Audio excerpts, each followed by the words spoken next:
Sorry, folks, I forgot to switch the old pre-show. Hi, everybody. That's better. Sorry about that. A little too close and intimate for my liking. That was last night when we changed the thingamabobber. Leeroy's in town. Hi, Leeroy. Whatchamacallit? How you doing, Matt? How's everyone tonight? I think everyone's good. I am just trying to get Facebook up. Good to see everybody. Hope everyone is doing wonderfully. Gonna go ahead and announce this on Facebook real quick, and then we'll be right back. If you have not had a chance, please do me a favor. Follow over on TikTok. We are TikTok.com at thedumbshow.com. We're trying to grow that channel. Just announced on live. And then if you're on Facebook, you can go over to Facebook.com. And you can type in The Dumb Show Matt to get yourself on the personal profile page. I'm going to put these both in the chat real quick. Please go ahead and do that.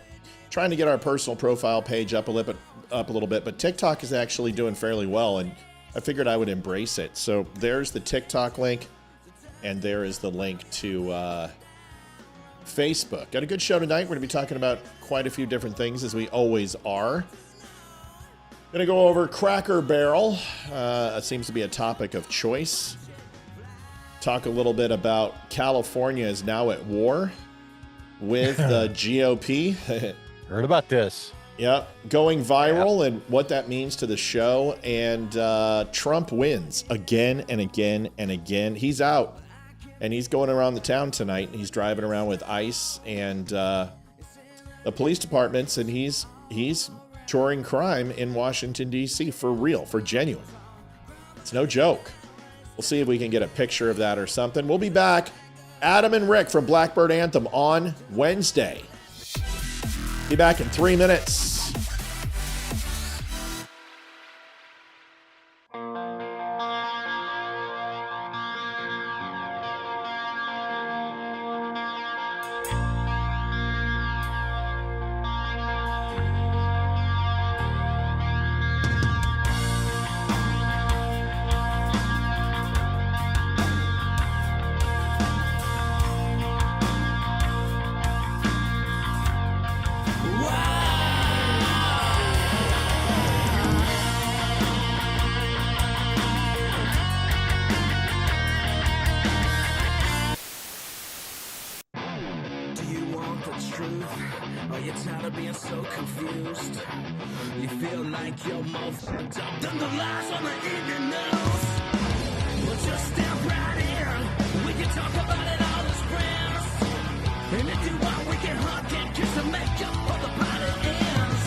Real important message here. If you haven't checked it out yet, you absolutely have to.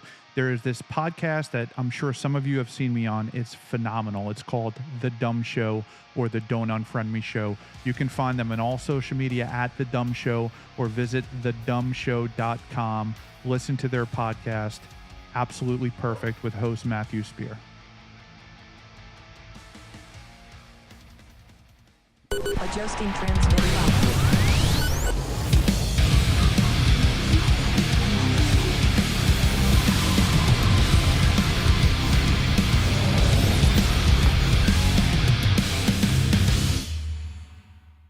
Adjusting transmitter output. This is the Don't Unfriend Me Show with your hosts Matt, Leeroy, Amy, and Olivia. Geopolitics, military analysis, and election coverage. Coming to you live on all major social media channels at The Dumb Show. Honest, direct, unfiltered. We can agree, we can disagree. Just don't unfriend me. What's going on, Don't Unfriend Me Nation? Here is a can you see that over there? Yeah. Yeah, it's pretty nice. Yeah, no, I can't see that. This is a Russian 1940 Neobotai, I think is how you say it. Neobotai. I think I butchered it. Which basically means don't talk, don't chatter. And this is circa 1940 Russian propaganda replica posters. And my good friend Mike came over and he wanted to show me that he had a letter by Lyndon Baines Johnson that he decided to give us. That's legit. Which is to Wilbert Martindale, George Zeiss, Harold Light, and John Minnick, which is essentially for an arrest order for James Earl Ray, signed by Lyndon Baines Johnson. And this is the actual writ. This is the actual confirmation. Fugitive of justice. It's the extradition letter of James Earl Ray back to the United States, sentenced to Great Britain, which is very interesting. Damn. So I had a chance to look at that. I told you Mike needs to get on the fucking show, but he's such a pansy. But some of these posters are just incredible. Now everyone's like, oh my God, you're a Russian's asset. No, I actually despise Russians. I'm not a big fan of them. But these posters are incredible. They are all 1940. They have comments about Germany. This one is really, really interesting. The release date of those posters, that is so interesting because it was like in the 30s, right? Yeah, it was in the 30s that Alexander Solzhenitsyn, right, was freed from his Russian prison, and he went on. I mean, he's a Russian literary genius. Yeah. And he had written some gnarly books about his imprisonment, which was Russia finally admitted that he was wrongfully imprisoned. And so when you see posters like that, just kind of, don't you basically don't go against the government, rat on your neighbor, right? Yeah. And after less than 10 years after admitting that this poor guy had been wrongfully imprisoned, you're like, what is wrong with you guys? That is crazy. Yeah, you can see, I don't know if you can see this Chinese sequoia right here. Yeah. Is here, and the paratrooper coming in to bayonets, which is anti-Chinese propaganda. What's funny is a lot of this is anti-German and fascism. Mm-hmm. And, a lot of the stupid morons who are the white nationalists now, like Jake Shields and all these guys, think that Patton was openly anti-Jew, and that Patton said, "Oh well, we should have fought the communists instead of the fascists, and we should have been on the side of the fascists." That's not what Patton said. What Patton said is that the Russians are no good, and perhaps we should have killed the communists before getting the fascists. And he's not wrong. And he's not wrong at all. And so this is what they always do. It's what people who are anti-Semitic do. But it's really interesting because some of the stuff that Goebbels and the misinformation department in Germany did, Nazi Germany, created Jews as over-eccentric, more like the Hasidic Jews, the Talmud styles, with, the rabbis, the very large nose, and the yarmulkes, and, the glasses, and these very stereotypical, oversized sea witch style looking caricatures. Well, the Russians didn't really have line of sight into Germanic Jews and what they resembled. Frank Riley says early donation for a stress-free show. Yeah, we're going to talk about that. Thank you, Frank. And yep, we'll talk about the ruling today about Bush. Thank you, Frank. So it's very interesting. So what they did is that they used the propaganda that the Germans used to to have the Jews in these caricatures. They use their style and likeness, and honestly, it was insulting because if you look at all of those characters, they were very rat-like, because they were synonymous with tying the vermin and the rats to the Jews. So it's just a piece of history, and it's very interesting to me. They're absolutely incredible. There's like 40 of them, and this is Mike. He has so much history. And then he brought me, if you can see all the way down there, there's a bandolier for the M1 carbine, and then right next to it, you probably can't see it.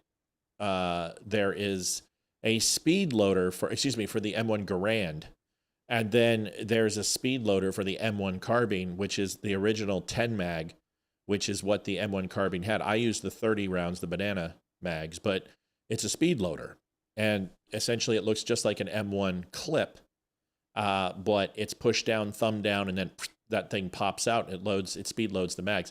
And he just does this shit, and he just brings me stuff that's just incredible. So what an amazing neighbor to have.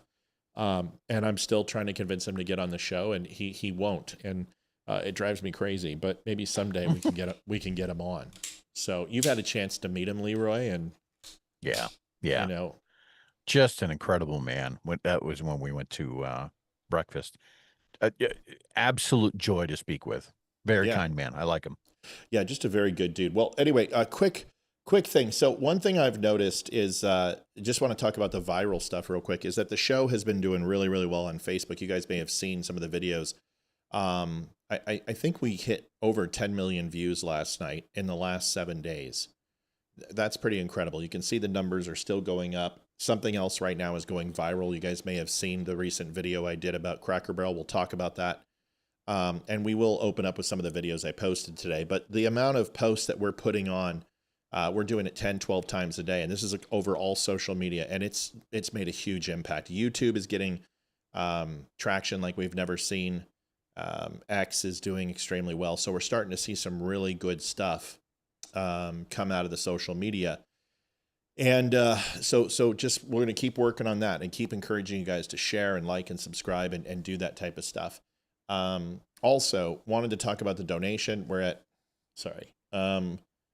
donations. We are at $300 tonight is what we're doing. Had a really good show on Friday for Alan Donovan, and we're trying to make up some dents on that. So here's the thing we would like to do. We found out on average the last 2 months, we have been going about 2 hours and 45 minutes to 2 hours and 30 minutes every single night. And we've got to pull back. The days are long. I'm up every morning now, 6:30, 6 o'clock, start working on content, and I'm not done until 11 after this video. So after we do live. So we got to start shorting it in. So here's what we're going to make an agreement on. And we're going to hold true to this. And Leeroy, I need your help on this. If we hit goal by 9 o'clock, we'll stay later. We'll give the extra 30 minutes. If we don't, we're going to jump. And we have to. It's just not cost effective enough for me to work another hour and try to draw it out. So I never want this to be about money, but we've got to focus. We got to go to that next level. And the only way we're going to do that is to continue to work. And I would rather get off here and produce more videos and get driving like we have been, so you can see that ticker move the way it's moving. So let's do this. Let's get them in early, get them in often, get them in by 9 o'clock. That way we can get the hell out of here with an extra half hour or so on the show. If everyone's cool with that, that's the way we're going to do it. Okay. Hell yeah. All right. So we need to get Mike on here. Everyone agrees. Everyone agrees so what we need to do is have a petition.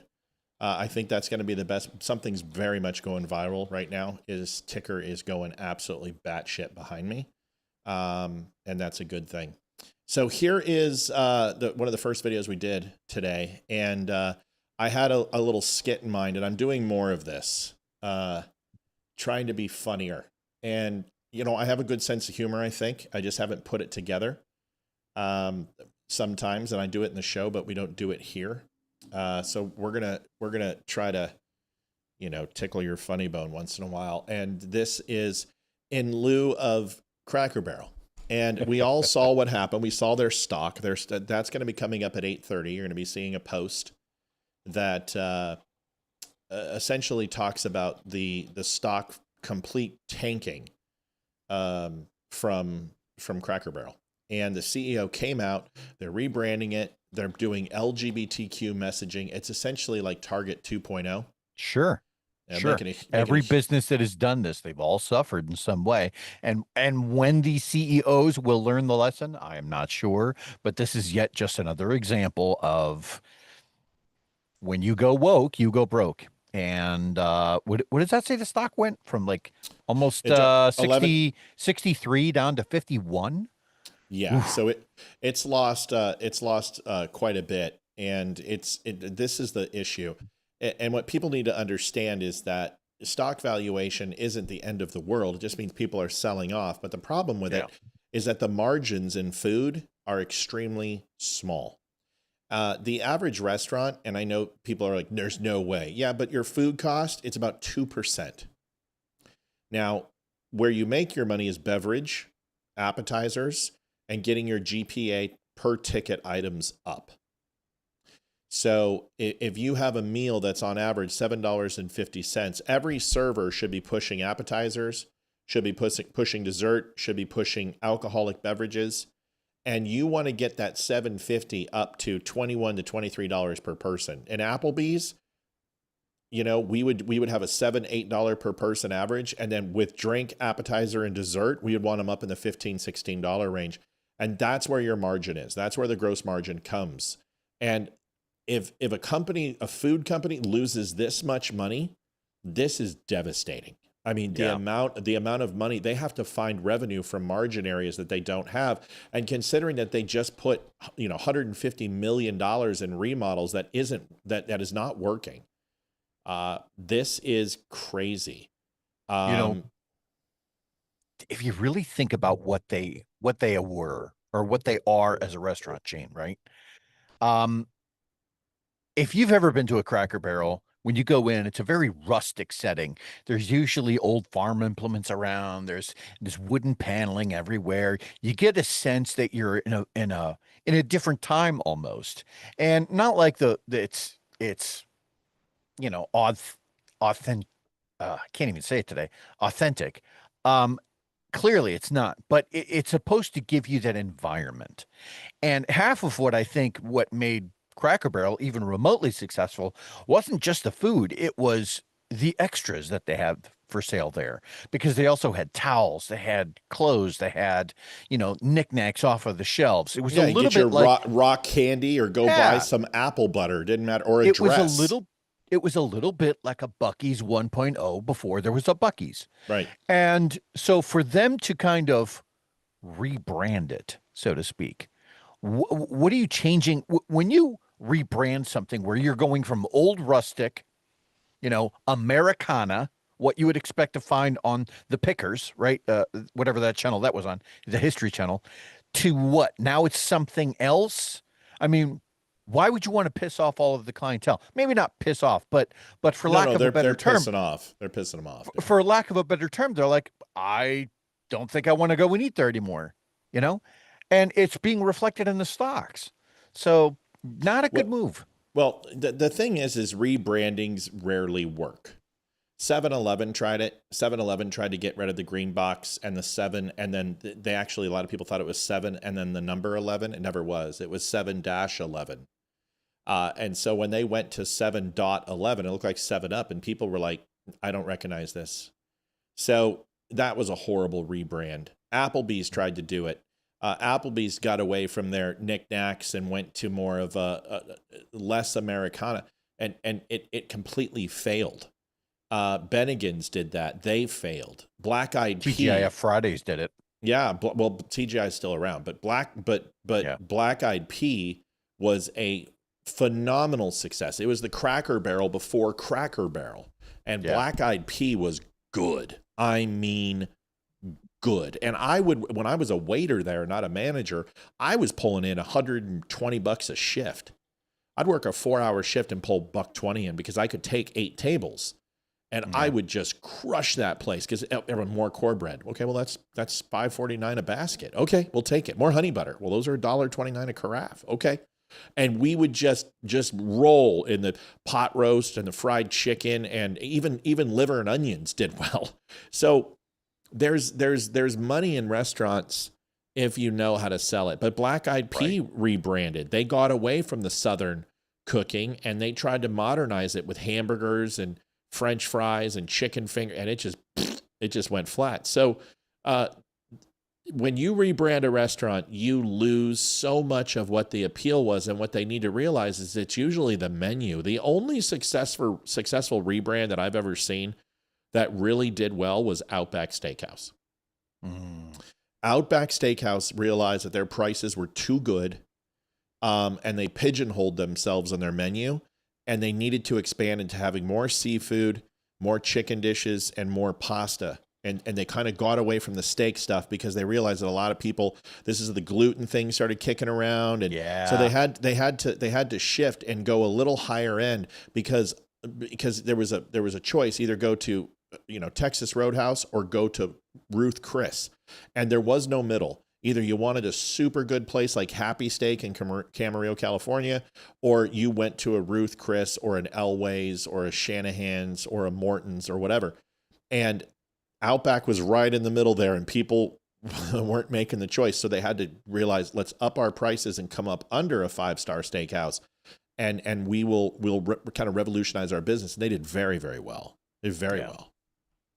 I was watching a Facts You Didn't Know about certain movies, and one of the facts that had come up when they were reviewing Office Space was the fact that the buttons of Flair, which was originated out of TGIF Fridays, after the release of the movie, was that piece was received so negatively, right? That most people watching the movie were like, "Oh my God, I can't believe anybody would make, 47 pieces of Flair. That's not enough." That they actually changed that policy company wide, and they did away with it completely, just based off of a movie and the perceptions of that. And I thought that was interesting. So if you don't think that, like, even a slight nudge perception wise can change the course of a company, there was nothing broken about Black Eyed Pea. It was a fantastic logo. It was simplistic. You could stick it between a truck stop, or stick it in a shopping mall, or stick it in a strip mall, and it would fit. That's what's amazing about it. Their exterior just fit. It was rustic. It stood out. And I loved Cracker Barrel, and I just don't now. I don't think it's even near the quality that it used to be. So here's the video that we did. Someone asked a question. They said, "Matt, you're really doing great with followers." Here's why. The reason why we went to donations just quickly is because we were averaging between, 8,500 and 15,000 on Facebook. We were ready to, I remember that. And then with all the other money we were getting, we weren't taking any donations. We didn't take a single donation for 3.5 years on this show. We had people offer us thousands of dollars, and I'm like, no, we don't need it. We're fine. We're doing well. We're getting to a point where Facebook's monetized. We're making money on Spreely. We're making money on the others. And then they just cut all of our funding. I was talking to Damani today, and he's like, "I can't believe they did that to you." And I talked about the numbers. He's like, "My God." He's like, I'm finally getting there. And I'm like, they can pull it out from underneath you anytime they want. So, Leeroy and I were talking about this before the show. I don't believe that the numbers on the live show are real. And I know that sounds stupid, and I know that sounds like Donald Trump with polling numbers, but here's how I know. It'll say right now that we have 72 people on. I know that's not true. And the reason how I know that is that by the end of the night, we'll have like 3,000 comments. The one thing that people tell us all the time, and I have gotten this from shows that have 3,000 people on, saying, "I can't believe how many comments you get. I can't believe how engaged your audience is. How they communicate and talk. I just watch your scroller and it's just like boom, boom, boom, boom, people are talking." That is not indicative of 72 people. I don't know how I can say it any better than that. But I'll also look at how many views we have. Like Leeroy's show tonight, it'll be between 2.5 and 3.5 thousand views the moment we turn this off. There's no way that you got that from 72 people stagnant. There's just no way. It's impossible. You can't get that. So that would mean every single person would just scroll by without going in. And that's not the way these things work. So that's pretty much it. Okay. So let's watch this video. Fair. That's fair. Let's watch this video. Trust me, we want more than anything in the world to get a payroll and to have Leeroy quit and do this on a more consistent basis. But that's also got to be worth their time. You know what I mean? Yeah. So let's rock and roll. Too. Let's what? Yep. So do we. Got it. Here we go. Whoops. Audio. She looks like she's about to say the word fart. Oh, she's just a weirdo. Honestly, the feedback's been overwhelmingly positive that people like what we're doing. Oh, really? So because the feedback and the buzz is so good, not only from our... So why I made this just real Lies. quick is it says, can Cracker Barrel be saved? Cracker Barrel responds to backlash with a new spokesperson. I have to do this for my podcast because it doesn't have video. So I'm sorry about that to my podcast listeners. So this video it is like the next day after. Stock is tanking. Everything she said is a lie. They released the giant pamphlet that they are now lining up with LGBTQ personnel. I mean, they're doing exactly what Target did. Okay. So it's like floundering. So my point is that now they have a new spokesperson to save their brand. Joseph Hillstrom, $10.80. I actually love the banter between Matt and Leeroy. Keep improving and evolving. We will do our best. Thank you, Joseph. You know, that does... Can I play the video? I wonder how many people, mind. like what the sample size was of their focus groups when they were testing this whole Cracker Barrel thing. And if maybe they were like, oh, well, let's just save some money by going with a much smaller focus group. And if they ran it by 10 people who probably all fed off of each other, as if to say, oh, yeah, it's going to look great when is not an appropriate sample size. Yeah. And then when they exposed it to a much larger group, everyone would have been like, I hate this. This sucks. Can I answer that question since I've remodeled and I would designed several stores? Not to give resume, okay. So when you do a soft opening on a location and when you decide to do remodels, first of all, there's 3 things that have to be right. Number 1 is the revenue in the store has to be correct.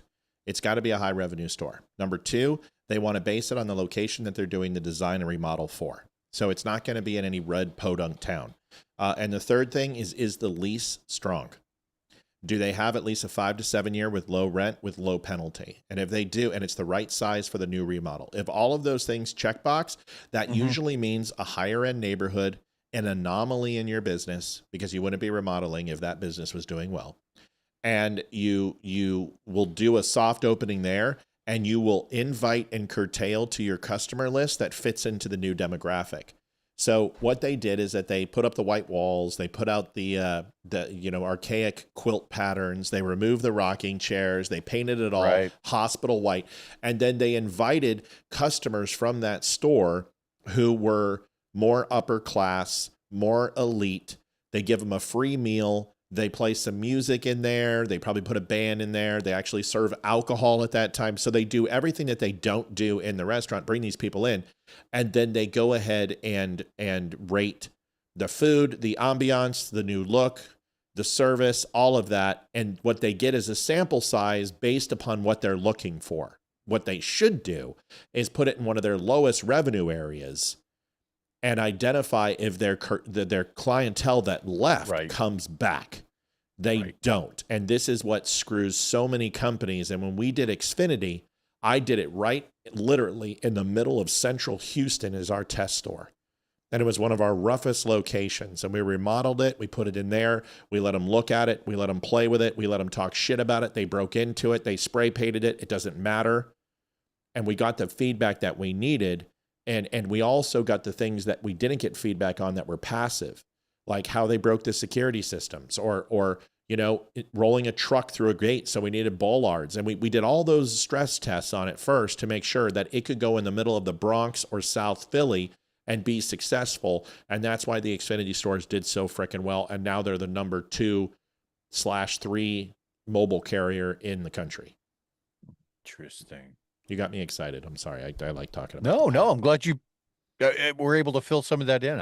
I've never had any real exposure to focus groups or the inner workings of that. So to have somebody with intimate knowledge that's credibility right there. It's just shit, I mean, the focus. If you want focus groups, you know what you should do? Listen to your employees.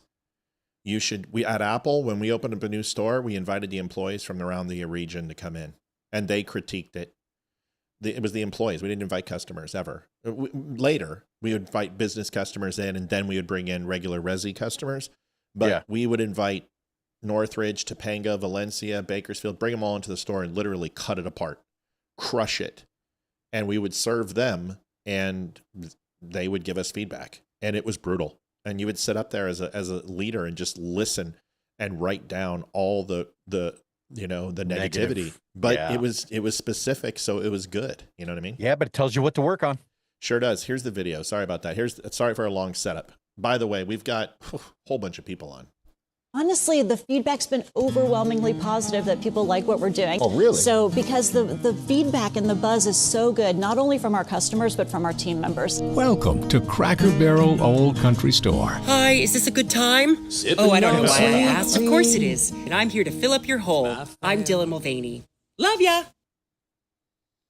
That one's going viral. I figured, what else could they possibly do wrong? And then Olivia and I were sitting on the couch, and I'm like, well, they could have Dylan Mulvaney to be a spokesperson. And then I'm like, oh my God, we need to do that. So anyway, kind of funny. One other thing I want to show you, and then we'll wave off. Did a couple of videos today. Is I just want to show you the commercial that we had found for this. And I'm a connoisseur of commercials. Yeah. I love to go and listen to the old Mervin's commercial. Yeah, I love that shit. I love it when you get an earworm, and it's one of these deals where even if it's an older commercial, if it was something so memorable that it just doesn't leave your memory banks, then you know that was a damn good ad. Yeah. So here's the commercial, the original, 4 minutes. And it's one of the only commercials that Cracker Barrel put out.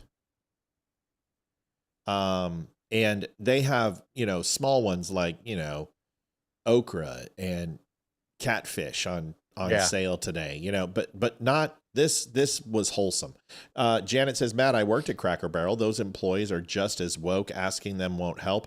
On my third day, I was crying and told them I probably wouldn't be back, but there was over a year until I couldn't take the bullying anymore. Oh, Janet, I'm not saying that they should have asked their employees. What I'm saying is that you should go to your best store, which usually has your best customer service and has the best camaraderie. There's shitty stores everywhere, and ask those. I agree with you. Like the culture in Cracker Barrel that I've heard, even the TV show The Ranch covered how bad Cracker Barrel was to its employees, and which is a great show. I can't stand Sam Elliott, but it's a funny show. And I love him as an actor. I just can't stand him as a human being. But they knocked Cracker Barrel, and I've known quite a few people who've worked at Cracker Barrel to supplement income who have not very good things to say. They work incredibly horrible hours.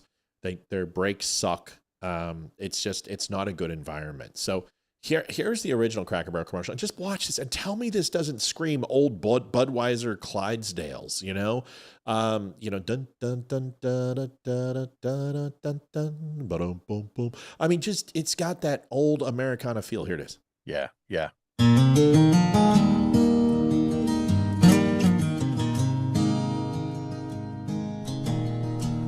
Welcome to Cracker Barrel Old Country Store. Sipping on sweet tea with my family, doing everything. Who doesn't have goosebumps right now? I mean, seriously, right down the spine, man, into the giggle button. I mean, I don't know what to tell you, dude, but I got goosebumps because now the first thing I thought of was like, oh my God, my dad, and he's gone, and we used to play chess out there and checkers on the big giant boards, and it's just good memories. We came to beat the heat. That guy's a dork. Front porch like a shady tree, playing checkers in a cool. And they're all white people. I mean, that's crazy. Let the moment pass us by without a care or wonder why. We take a little time, 'cause it's good to get together, a country peace of mind. No matter what the weather, good conversation. Where's the black dude? Just a Yeah, short there's vacation one. from these Nope, they just arrested It's him. like saying they have one black friend. Yeah. That's right. He's the cook. Yeah. where spare moments are hard to find. Take a little time. Take a little time. Now Wow. chop off your penis and become a man, or become a Right, woman, right. or become a woman. I mean, I'm so done with the woke shit. I mean, I don't know, man. I mean, where do white people go now? I mean, what do we do? Oh, I don't know. I mean, white linens are clearly out. Right. You know, and crosses aren't on sale anymore. I mean, lumber's too expensive. I mean, what can you do? Jeez. I mean, but seriously, you know, even NASCAR got woke. I mean, everything's just, Yeah. and it's not like, okay, if you took away rap music and R&B, do you think black people might say, why are you taking away the music, man? Why are white people doing R&B and rap? We gave you Eminem. We gave you Christina Aguilera, but that's it. That's all you get. There is white culture, and is it wrong? And this is the question that leads into this: is protecting white culture wrong? Are we old enough as Middle Europeans in this country, going up on the 275th, Right. or 250 years? Is it time for us to say that there is a white culture in this country and it deserves to be protected? Can you say that, Leeroy? Or should we say that? Should we? See, that's the thing. I mean, you could make the argument that inclusivity is the opposite of exclusivity, right? And so when you're talking about the protection of the indigenous peoples of New Mexico, or black people's cultural heritage in Louisiana, it's okay to say, oh, well, you know, we want to hold on to some semblance of that culture. But if you say that about white people, even now, I still think that you would be seen as a homophobic, racist, xenophobic, blah, blah, blah, blah. And the list goes on because they have that checklist. I know what you're saying. Like, there should be the same equal argument that says if you're going to protect something of black culture, that you should be protecting something of white culture. Absolutely. I understand that. I just don't know if it's socially acceptable. Who cares? And I don't know why that is. But do we care? I mean, have we gotten to a point? Daniel, I had to delete your comment, man. Yeah. If you have a fundraiser here, Daniel, that you're trying to raise some money, come to me. Okay. This is my channel. I pay the bills, and we have a donation set up for this show. And I'm all about supporting everybody. If you need some help, you come to me. So matt@thedumbshow.com. You want to run on my page, you want to run an advertisement, you want to do a fundraiser, just let me know. Right. And let me get behind you. But there's way too many scams going on for me to allow that. So I've got to be consistent. It's not personal. It's to protect my viewers and to protect you. So if you're interested, Matt at the Dumb Show, and I'll take care of you. Do I care? Well, that was your question. Yeah. Well, no. Should we care? Not do you? Should we? Should we care if it's socially acceptable? If people are we at the point where we can say white culture matters as much as black culture and brown culture? But what you can't say is brown culture matters, black culture matters, women's culture matters, but white people, your culture doesn't matter because you're racist if you care about white culture. Right.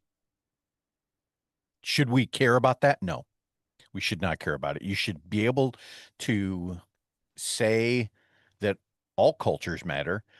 And even in saying that, for the longest times when people would say, oh, in the face of the Black Lives Matter movement, right? If you said, well, white lives matter, you were clearly seen as a racist. And then that evolved into, well, all lives matter, still considered racist. Right. Anything but the narrative. Right. Okay. So if I want to go with my kid and I want to take them to the South, and I want to show my son what Southerners had to deal with when they were younger and the life expectancy of them. And I want to go to Virginia. I want to go down to Gettysburg. And then I want to go down to Mason-Dixon line, then I want to go down to Georgia and Chattanooga, and I want to show him this. Yeah. According to the school, I am indoctrinating him with racist culture. That's wrong to me. It's wrong to me too. And I have no desire to go do that because we've went to Gettysburg and we've done all that. And we you know, my point is, if I want to show him, you know, riding with a Winchester in the back of the pickup truck and going and tagging a deer and putting it on the hood and driving back and then letting him have a half a beer while we have the Griswold talk. Right, right. That's a culture type thing. If I want to have him go get his first fish and clean a first fish, and when he's squeamish and doesn't want to do it, push him. That doesn't mean I'm an abusive father. It means that I'm trying to have my child realize the cause and effect of life and death, and sometimes your life is dependent on the death of something else. Kids have to learn that at a very young age. I refused to touch the fish. I cried and I ran. Yeah. My hands were cold. It was in the middle of Mammoth in Bishop Lakes, and it was cold, and I didn't want to do it, and I had no desire to cut open a fish, and I ran and I cried. My dad came back to me and said, "You're going to do it, and not only are you going to do it, you ain't eating until you do." And I finally did it, and I cried the whole time. But I learned that sounds something. like a rite of passage kind of thing, which is an earmark of some level of the culturalism that you experienced as a child, that your dad went through. Sure, it's culture, right? That's an element of it. It can even be tribalism too, if you want to look at it, because but people will see that and say, well, that's abuse. You're not only are you hurting animals, but now you're degrading your child and threatening for them to do harm and to do violence. And you're like, would you please just shut up? I mean, the whole point my dad was trying to teach me was to not become people like you. Right. So I think there's a very big difference between Sieg Heil and Mein Kampf, and it's okay. We should never have to apologize for Three's Company. We should never have to apologize for American Pie. We shouldn't have to apologize for Guns N' Roses and AC/DC. We shouldn't have to apologize for Shel Silverstein or Catcher in the Rye. Right. Yeah. Or absolutely. Is it okay to say that the founding fathers were flawed men like all men, but just because they had inequity doesn't mean we can't recognize the legendary and monumental impact they had on the birth of our country? Why do I have to say that Thomas Jefferson owned slaves when his involvement in slaves was much different than other founding fathers? Right. Well, and that lends to the argument of, were our founding fathers, this is the argument from the left a lot, were our founding fathers progressives at heart because they left so many ways to change things? Were they in fact progressives? And, at some point, I think you have to look at what freedoms and liberties you've been allowed or are entitled to by God versus government management of your time, your resources, and the things that you're allowed to do. And so when progressivism turns into regressivism, and I think we've been teetering back and forth between those 2 points for a very long time. It just depends on whatever the hot button issue is of the day and how people saw it. Yeah. It's an interesting conversation. The problem that I have is that if my child, we both drank at the same time. Don't do that. Yeah. If my kid went to school and he said, Black Pride, no problem. But if he said white pride, he'd be sent home and suspended. To me, there has to come a line when, although whites and Hispanics, which are actually classified as whites, which is the dumbest thing, Latinos, they need to fix that shit in the census. But you know, people are like, well, whites make up 70%. Yeah, with 11% being Latino. I mean, to be honest with you, whites are predominant in the United States, and kind of the hierarchy in the socioeconomic status from demographics still to this day. But that gap is narrowing. Sure. Asians are living far beyond the means of white people in the United States. I mean, they're ridiculously per capita. Asians just freaking crush it. Like 9 out of 10 are some of the most successful people in the United States. Yeah. So my point is this: it's like, okay, we were okay when you wanted to go ahead and say Jason Aldean. Okay, fine. We were okay when you wanted to go ahead and strip us away of Target. We're okay when you hated Walmart, you made fun of Walmart, and then you decided to go ahead and make that woke. We were okay when you took away football because we had baseball. Then you took away baseball, and then you left us the NBA, which means that we had to be all-inclusive and look at rainbow uniforms and watch LeBron James flop on the floor. So we left the NBA, and then you said the WNBA. Now we got to watch green dildos. and you took away rice and butter and cereal and all those things. And now Cracker Barrel. And you want to make James Bond a black female. And you had a president stand up and say that he was only going to pick a black woman as vice president, which represents less than 14% of the demographic. When you actually go by women, it's less than 7% of the demographic of the entire United States. And so you're literally saying that 93% of the rest of the people who are qualified are not qualified because they're not black and they're not a woman, which is just baffling to me. So when is it going to be enough? When do we say, okay, you know what? You're not, the buck stops here, man. Like, I was for sure it'd be Cracker Barrel, dude. I thought Cracker Barrel would be it. Something that you had said, it just reminded me of the fact that what the left likes to do is take the current crimes from someone, right? So long as there's a white person, and then apply that towards all white people, and then relabel that as culture. And that's not unlike, and we've never really done it. It's not like anybody has ever said, oh, well, let's look at the culture from P. Diddy or Cosby or O.J. Simpson or Michael Vick, right? We've never said, well, that's clearly their culture, so they are all criminals, because we think individual like that. We are individualistic in our thoughts, but the further left you go, they have to think institutionally, and so they have to group people together by in large groups of either crimes and skin tone or some other variable,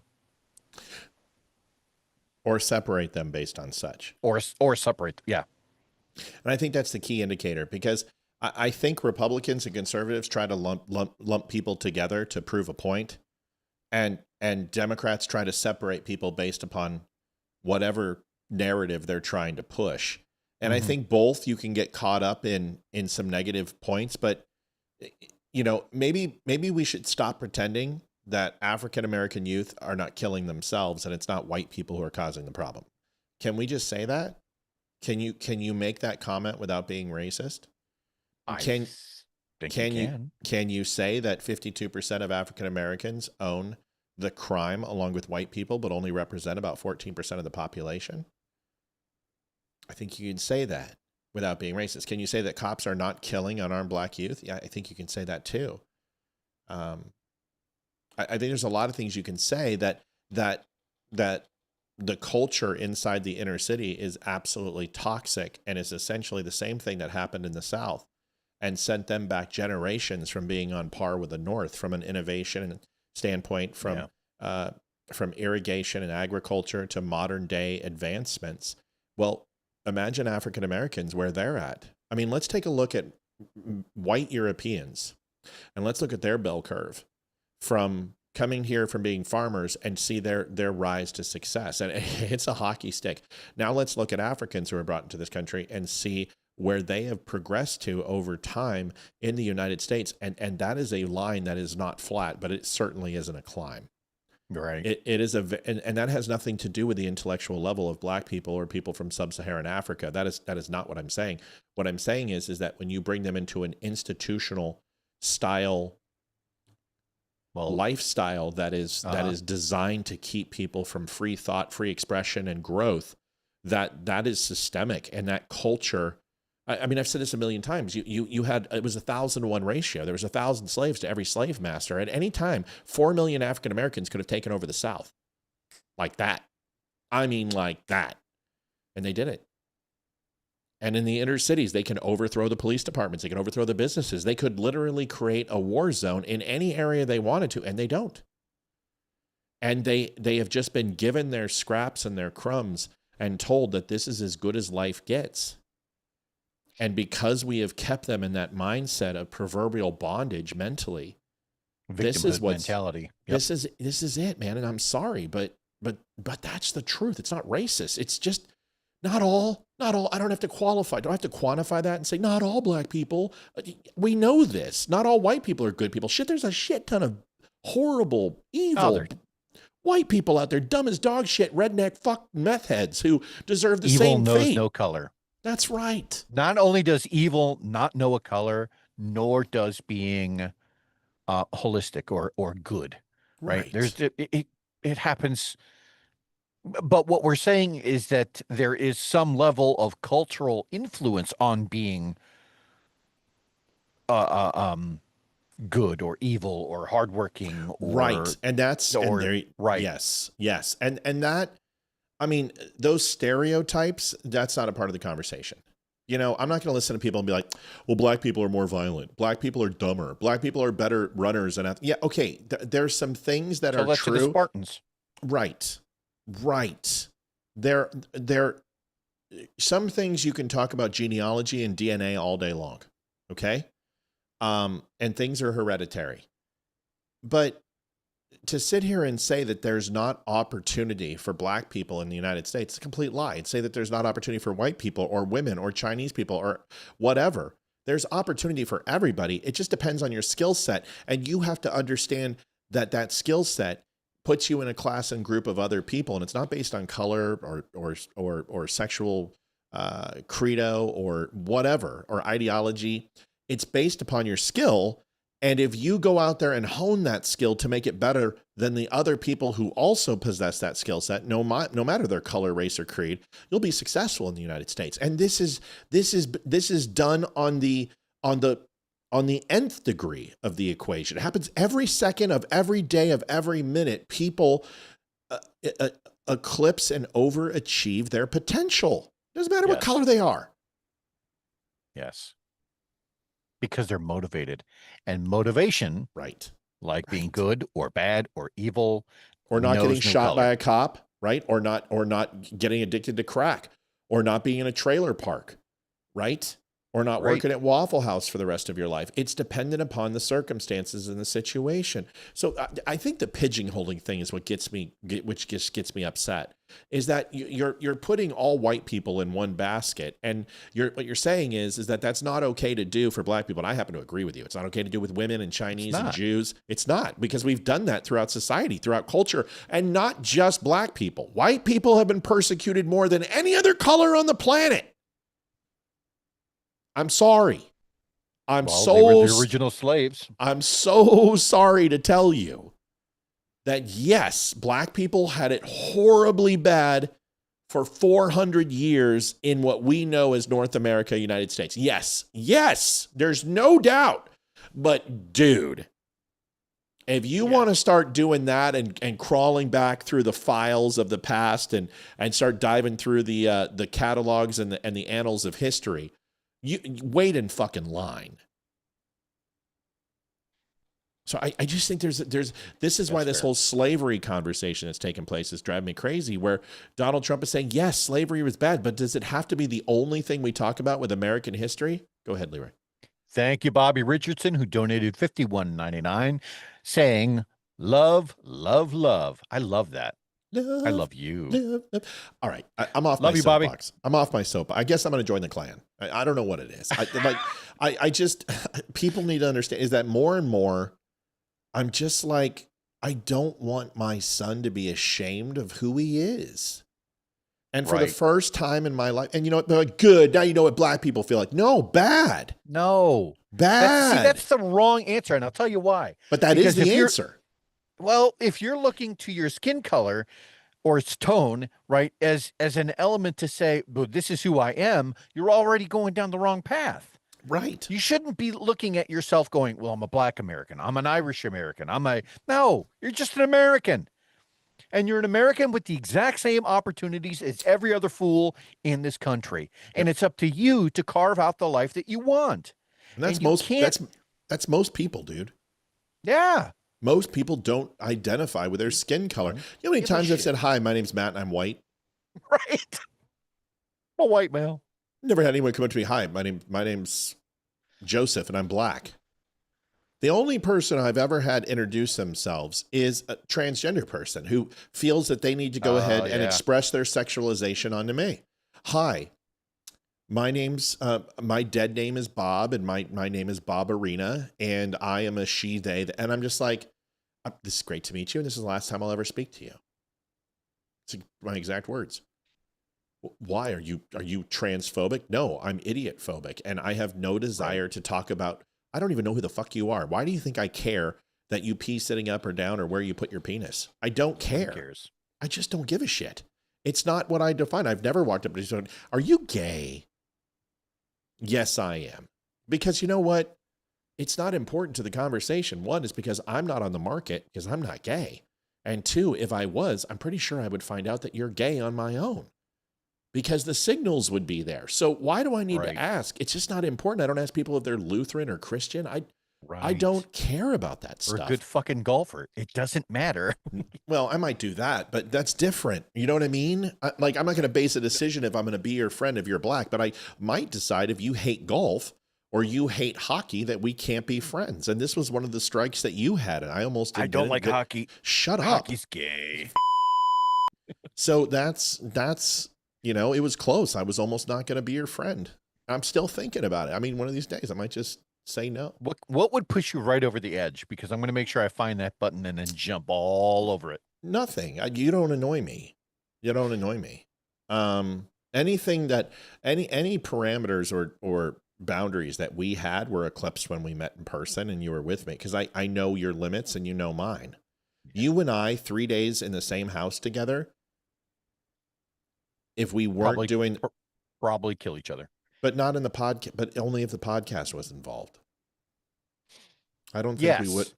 I don't think we would. On a personal level? No. Yeah, It'd be fucking hilarious. It'd be We'd be great. We'd probably end up watching a fuck ton of movies and holding hands by the end of the weekend. Yeah, but the podcast is what makes us contentious because there's business involved and we got to be sensitive to our feelings sometimes and realize that, Matt's in a bad fucking mood. I got to go ahead and walk on eggshells. How annoying is this, dude?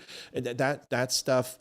But if we're hanging out, we're not in the podcast. That's completely different. That's different. I don't think you would rub me the wrong way at all hanging out. The podcast is where there's that dissension because we're both very opinionated. I don't shut up sometimes, and that's hard. I get it. Same. Yeah. Same. All right. Yeah, So here we go. Sometimes.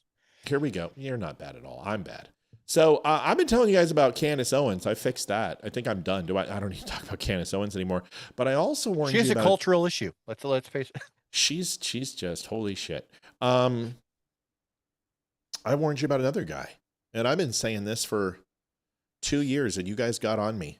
You guys were so mad at me. You're not a Republican. How dare you? He's a truth teller. Who that? I'm building up this is called the reveal, bro. We got it. I'm building up the prestige and then we're going to do the reveal. So, I told you and I said that this guy, and you guys were like, he was on Fox and he always told us the truth. And he's an amazing conservative. And, and I told you, watch out. And I said, because here's the deal. Megyn Kelly, Candace Owens is flipping out. She's like, Megyn Kelly's noticing. She's just noticing now. She's asking questions. No, Megyn Kelly is doing the job of a reporter, and she wants to know why AIPAC influences our politicians so much. And she doesn't sit here and say Jews every 5 seconds. She says Israel. Why am I getting pushed to go to Israel and go to the Wailing Wall? Why am I getting pushed to go see certain things from friends who say you need to stop asking so many questions? Megyn Kelly is getting the talk from people. because she's bringing up any question. And this is the problem. Barry once said, hey, I don't see a lot of things that Netanyahu does wrong. Listen, I think Israel's influence in the United States is completely and utterly wrong. I am an American first person. I think our interests, nobody should lobby. We should systematically line up and protect Israel with everything in our souls, and no one should have to tell America to do that. One, because we're Christians, and two, because it's in our best interest. But Israel should not spend millions upon, and like, well, what about other countries? I don't think they should either. I'm American first. And Megyn Kelly is at least asking with credentials and a journalistic mind. She hasn't crossed that line. And if she does, I'll call her out on it. But she's not being anti-Semitic for questioning why AIPAC is so influential in American politics. I don't think there's any reason why she shouldn't be able to do that. And if anyone called me and said, hey, Matt, you need to stop, you can't say that, I'd tell them to take a flying fuck off of a short cliff. I don't care who they are. Netanyahu called me. I'd tell him the same thing. Yeah. I'm America first. But America first does not mean being isolationist. It means protecting Israel with everything we have because we need to, not because we're paid to.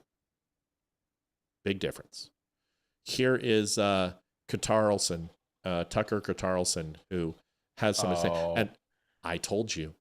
I told you. You know, so. he has said some intelligent things in the past, which is, I think, how he was able to get into everyone's back pocket at some point. But the more he talked, the more he just digs himself into a grave. He's a little bit loony. Let me address something real quick. I try not to address comments as much as I used to, but let me do this before I show you Tucker. Debbie, you don't annoy me. Let me explain something. This will help people quickly. Leeroy knows this about me. I have severe ADHD, like severe. And he saw it when he was here. He jokes about Olivia and I's relationship because she is my vent. She pulls me out of it. So whenever I'm just completely nonsensical or I'm losing it or I'm getting frustrated and angry, I'll pull Liv into it. And at times she gets to be the punching bag. And not literally, oh my God, no, not physically, please. I think Leeroy knows that's completely not what I'm saying. But I'll get demanding and pushy and I'll bark and I'm just not nice. And I don't say please and I don't say thank you. And then when she doesn't do it the way I think she should, right? I get impatient and become a dick. But those times are few and far between. And then there's the other times, which is 90% of our relationship, where it's all love and kindness. Now, Olivia has her own faults. And you may not see them. But trust me when I say this, she would come on and tell you, oh, yeah, I can be. In fact, we got into it a couple of weeks ago, and this was all on her. I mean, the kids revolted. They turned around and said, no, Mom, you are dead wrong. So the point is I know my strengths and opportunities. So when I get onto something or I start building something and I'm on a tear and I'm on a roll, I don't consider other people's feelings. And I don't care what your opinion is because I'm telling you mine. And I'm going to shut up and give you your time, but I'm going to get this out. And if I'm talking, there's a cadence to it and it can be long sometimes, but that's why the show is here. And that's what I'm trying to do. And when I get people who distract from it or interrupt it or pull it away, it frustrates me. It's what my mom used to do to me. And so most things when I react is because it reminds me of my mom, because I got a lot of problems with that. So Leeroy and I even talked about that when we're driving home from the restaurant. I'm like, well, that's what my mom did. So he gets to see these type of things and he understands a little bit better. So just understand, Debbie, you don't annoy me. Nobody annoys me. Amy Stancombe doesn't annoy me. There were things that were said that frustrate me because I don't think that if I'm a true friend and you care about me, that some people should say. And Debbie, you're not one of those people. Okay? Leeroy, did you want anything to that? No, I wouldn't have anything to add to that. mean, everyone has their peccadillos, right? Matt's not perfect. Olivia's not perfect. Guess what? I'm not perfect. I'm way not perfect. Really? And nor is my wife. The key to it, though, is how well you deal with each other, interpersonally. What's the relationship like? If Matt has strengths, then how does that play off of my weaknesses? How do my strengths play off of his weaknesses? That's the whole point of a relationship, folks. Right. Yeah. But if anyone tried to hurt him, I'd take a baseball bat to him. And not one of the small ones either. Probably No. one of them Easton Black Magics. Oh, Yes. those hurt. Well, I wouldn't make it racial, but black magic, I don't touch that voodoo shit. So I think people need to understand is that if you're looking to me to be your spiritual leader, you've got the wrong guy. If you're looking to me to be some moral person that you can look up to and emulate, I'm not the guy. I'm a flawed human being. I have character flaws.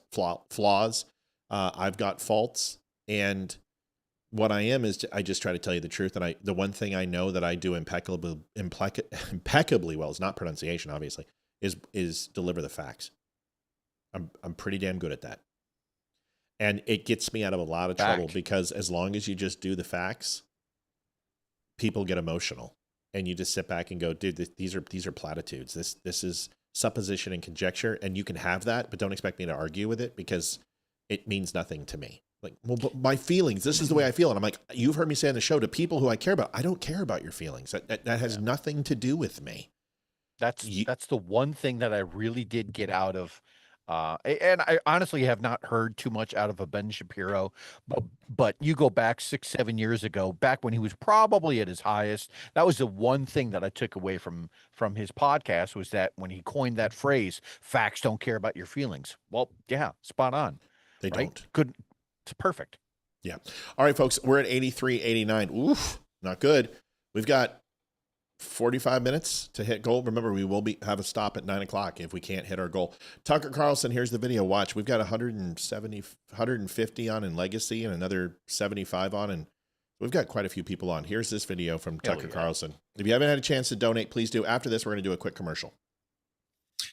And it started when I read a book by Diana West, who would be good if you interviewed her.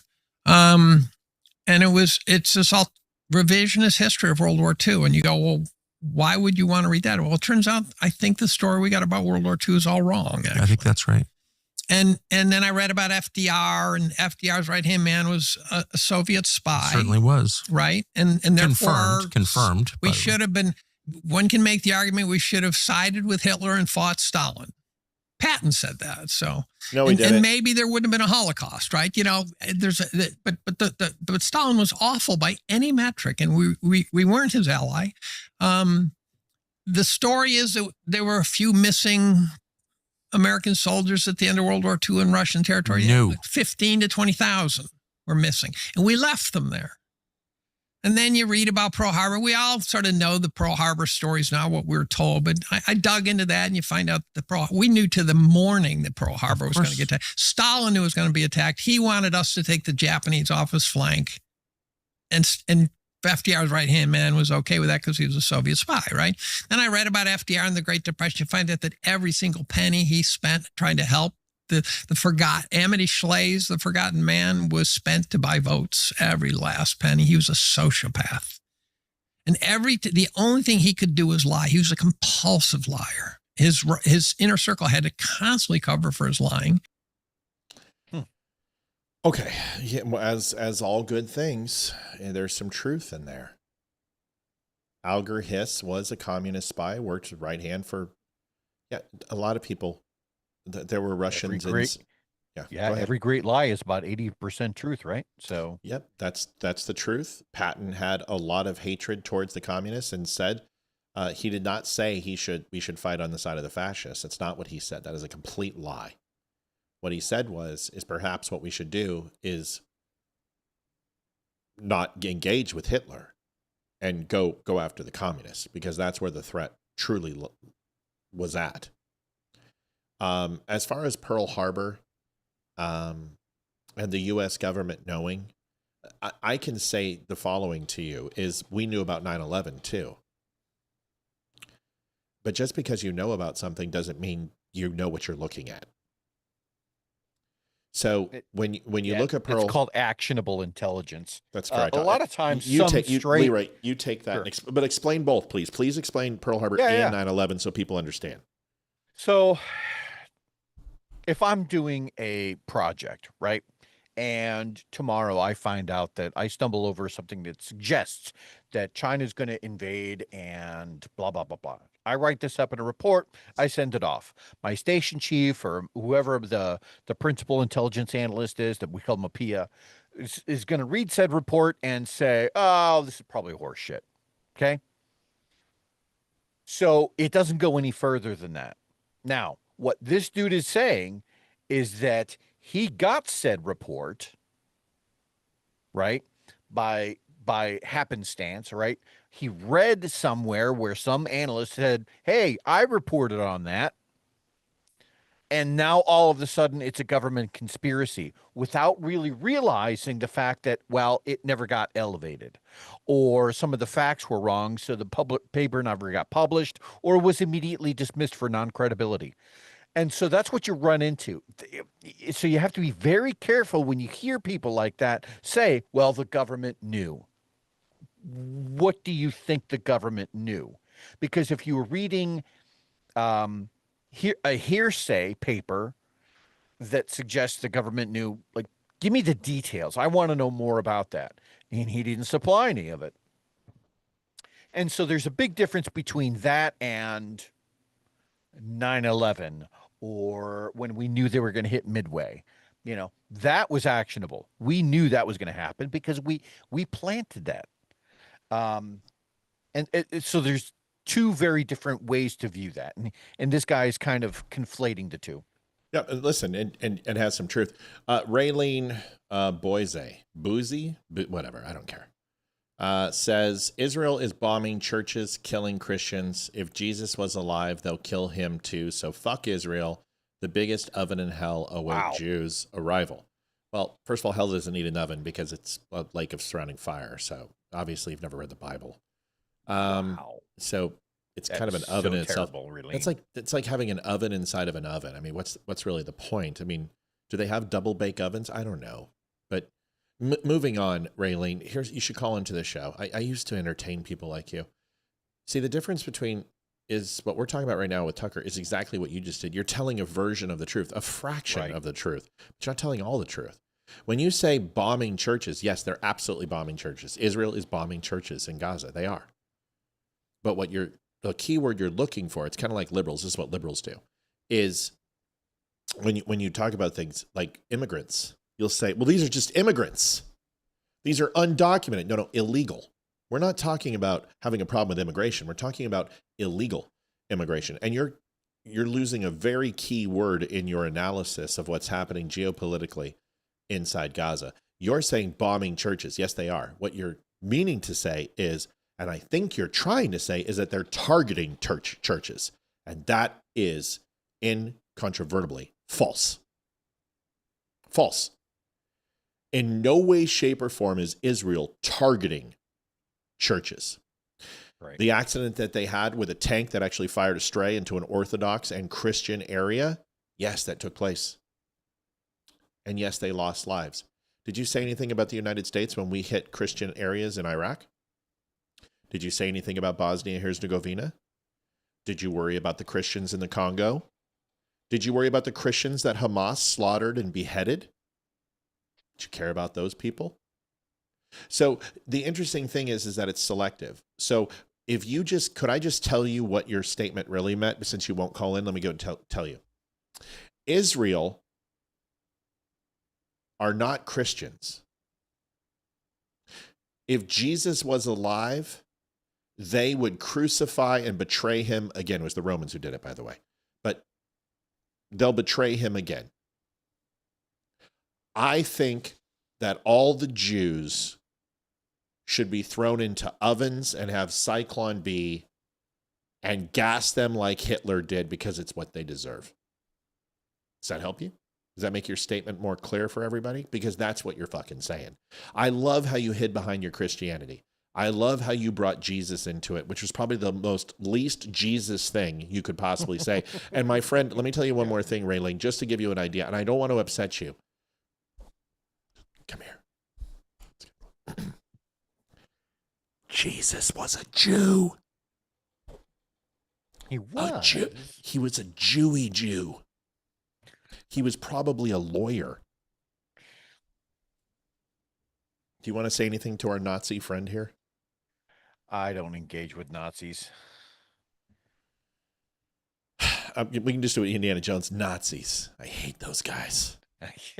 I don't understand people. Yes, Israel is prosecuting this war to its fullest. Perhaps that Hamas shouldn't have decided to go ahead and kill innocent Jews for no reason during a ceasefire. By the way, did you know that?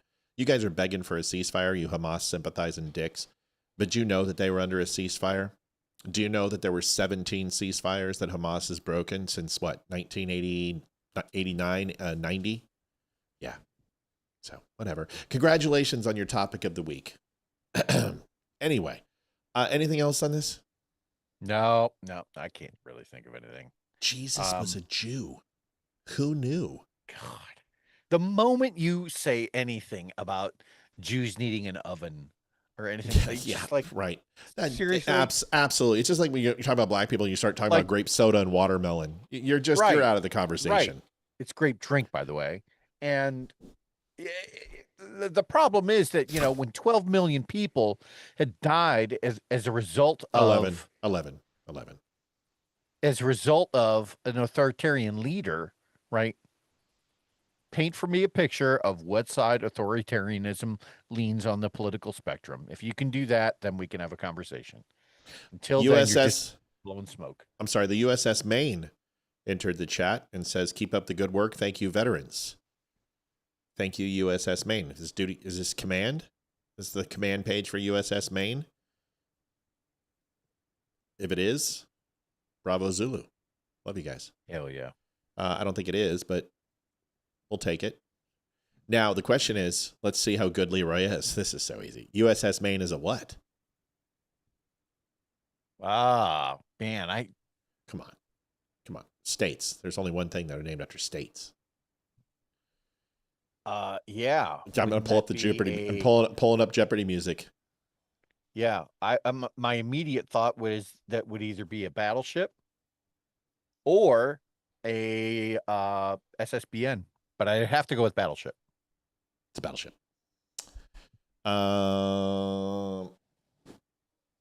Let's see. USS Maine was a U.S. Navy battleship. Construction helped spark the Spanish-American War. Launched 1889. Second class battle. I thought it got renamed too. It was one of the first steel U.S. warships.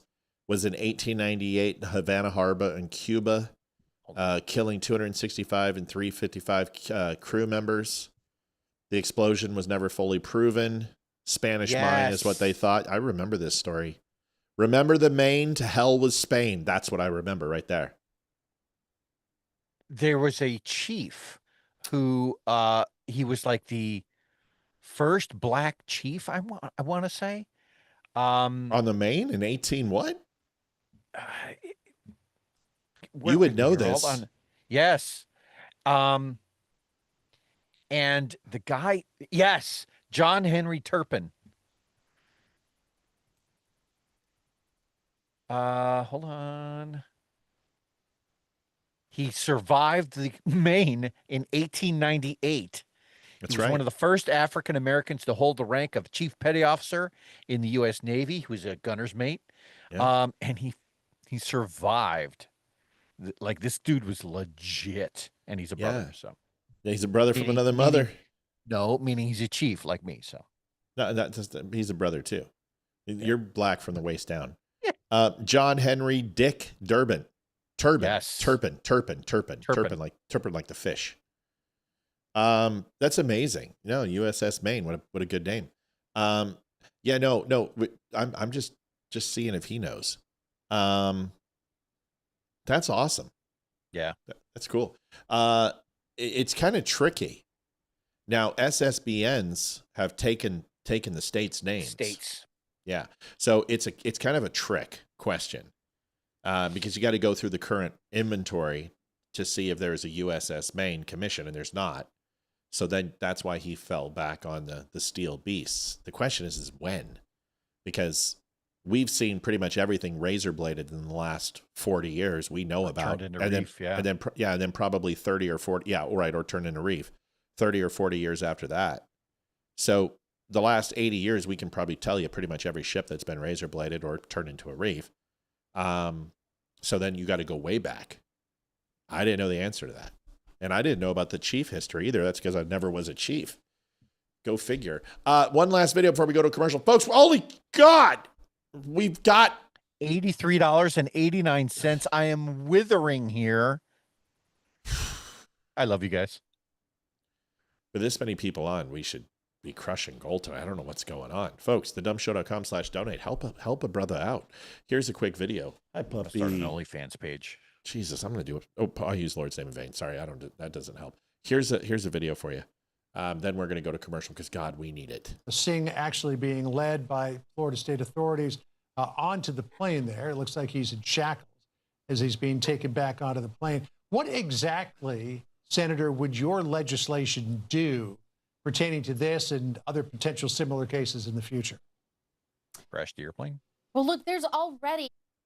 Oh, no, Stephanie, I was looking up the Jeopardy theme music. The moment that we both started looking. No, I asked to see if he knew what it was. That's all. Leeroy and I have, I knew it absolutely was not a submarine. Yeah, I just didn't know what year and if it was, that information. But there's only 2 classifications of vessels that it could be when it's named after a state. You understand what I'm saying? So that's what I was asking him. So Lois Stephanie, Bentley donated $21.10. Thank you, Lois. Yeah, it's either a battleship or an SSBN. So, or an SSN, excuse me. It's kind of funny. SSNs are cities, aren't they? SSN city and SSBNs are states. States. Scratch that. Yeah. So SSN. Well, wait a second. Oh no, and where the confusion is because of the Ohio class, right? So it's class can be state, but name of vessel has to be city. A perfect example is Hunt for October is the USS Dallas, which is an SSN. There's no boomer in that except for the Russian boomers, but boomers would be states. Right. Yeah. So Stephanie, understand this is questions that we ask are sometimes a partial answer, but not the whole thing. And then we get to learn more. We get to learn about the chief, which is even better. A black chief. He was a badass too. Like he worked on a dock after he retired. Dude worked on a dock until he passed away. I want to say he was deep into his 70s and was asked several times to go back to service, but he had aged out. Like he was a badass.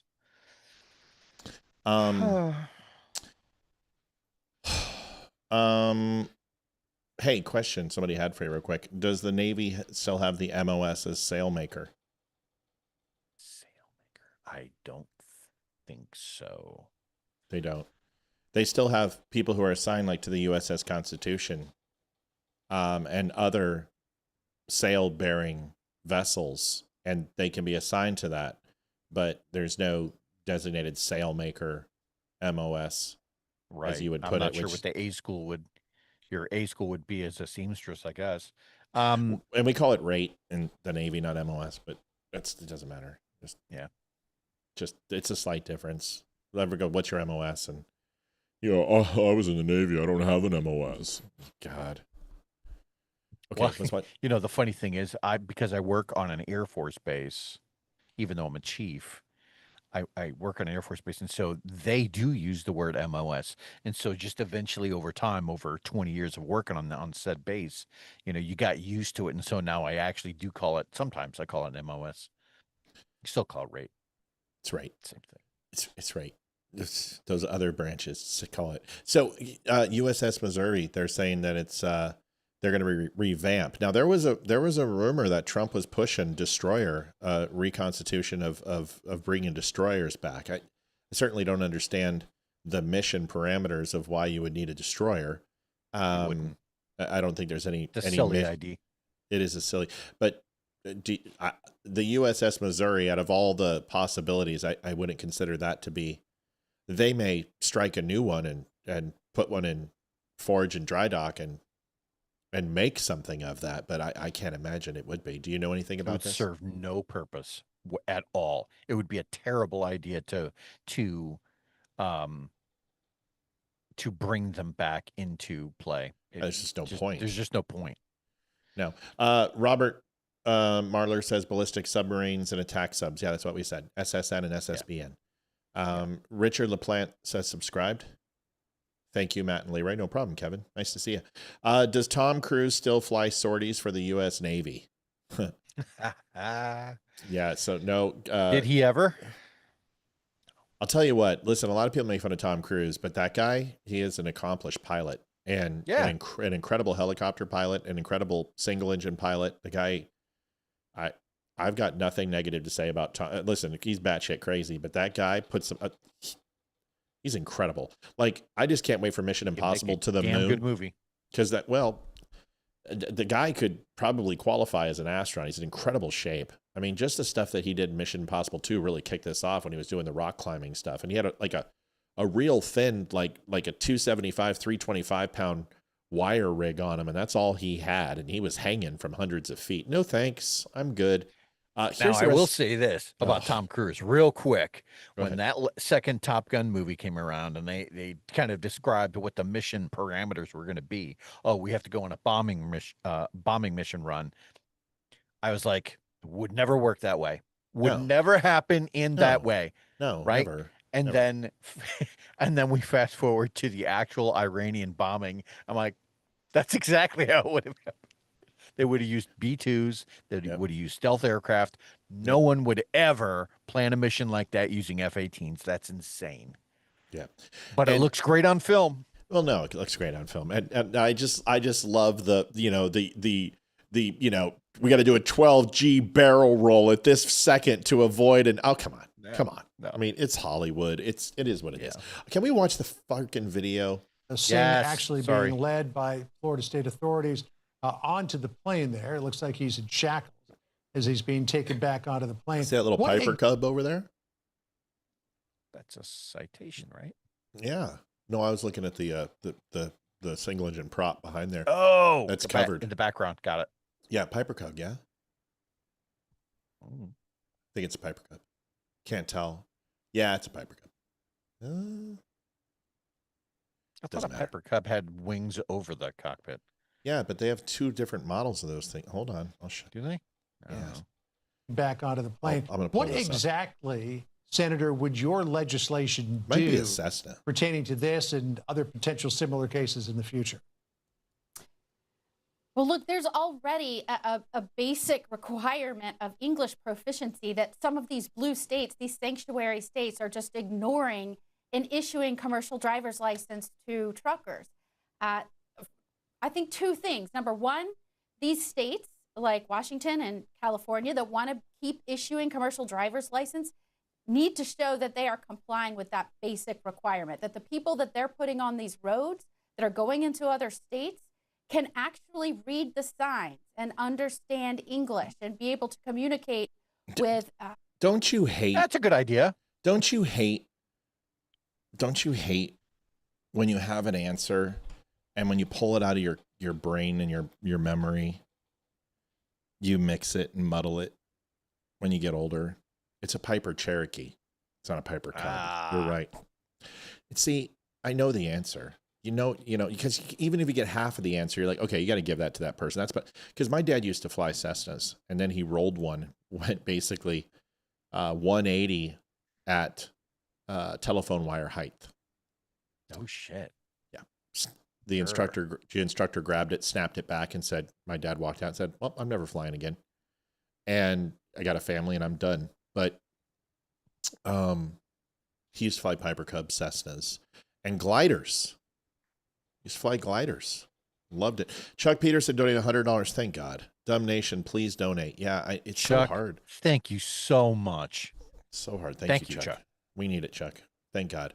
204.99. All right. So anyway, point being, it's a Piper Cherokee, and Piper Cub is over, and there is versions of Cessnas which are in line with the fuselage, and then there's over. Cessnas are usually over, and so are Piper Cubs. There is a version of a Cessna that's actually in line like the Piper Cherokee. Can't remember what the name is though. It doesn't matter, folks. We got to do a commercial. And we have trivia tonight. We got a trivia question. So I'm going to play the trivia question. You have to call in to 276-200-2105. And JD is going to donate $10. We are going viral. We are going to hit 247,000 probably by the time this show's over. We very well could click 250 by the end of the week if this keeps up, folks. So this is good. This is good news. Multiple channels are going through the roof, and that's what we want. 276-200-2105. You must text your name and the answer. You will see the question with multiple choice. Justin says, Matt, why did the Osprey land in Boston Common today? Any idea?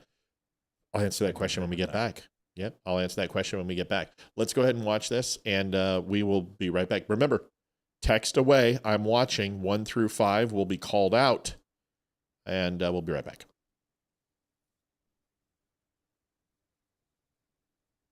Which battle is considered the turning point of the American Revolution? A, Bunker Hill, B, Saratoga, C, Yorktown, or D, Trenton? Which battle is considered the turning point of the American Revolution? A, Bunker Hill, B, Saratoga, C, Yorktown, D, Trenton. Call in 276-200-2105. Include your name and the answer, or it won't count. See you in a few seconds with the answer. Hi, I'm Olivia Spear, host of The Dumb Show. For 3.5 years, we never asked for donations, but after Facebook demonetized us for speaking the truth, we've had to turn to the one thing big tech can't cancel: you. I'm Hayden, Matt and Olivia's daughter. This show's never chased sponsors or sold out. We've built something honest, and it's thanks to you. I'm Ethan, their son. Every share, every dollar, every message, you're the reason we can keep calling out the BS and bringing color back to the world going gray. If you want to help, we take PayPal, Venmo, or snail mail. You can send it to P.O. Box 2, Round Hill, Virginia 20142. Can't donate? No problem. Just share the show with someone who needs to hear it. Thanks for helping us stay loud, proud, and completely uncensored. You can donate at thedumbshow.com/donate. You know what happens when you turn the dial harder? You can make a harder grimace. The harder you grimace, the more effective it is. You tighten it so freaking I can't do it. I can't untighten it. That's what she said. That's what she's... Oof. Oof. Coming in with it. Pound it. Pound it. Pound. Child gets 15. Ethan, you look like a hippie. Totally tubular. You know this is recording, right? Okay, let's go. Smile. Donate. Don't start with me. Donations. Every time you don't smile, I'm going to punch you in the ribs. Donations. Take one. Scene one. Ready. Set. Ethan. Ready. Don't screw it up. Okay. Ethan, don't mess this up. Ready. Set. Action. No. Whoa. Director calls action, not some stupid toddler. But we've built something There's honest. no but there. Why do you've been doing this since you were 2 years old? Try it again. Just share the show with someone who needs to hear it. He's so much better than you at everything. He's better at Hayden, he's just like, even, it's just, go ahead, Hayden. Thanks for helping us stay loud, proud, and completely uncensored. That's a wrap. Well done, Spear family. I bet we make no money. But I'm gonna owe them money without. Hayden, do your thing again. Oh yeah, cut it. Baby shark, doo doo doo doo doo. All right, everybody. I hope you enjoyed the pee break. Leeroy and I are back.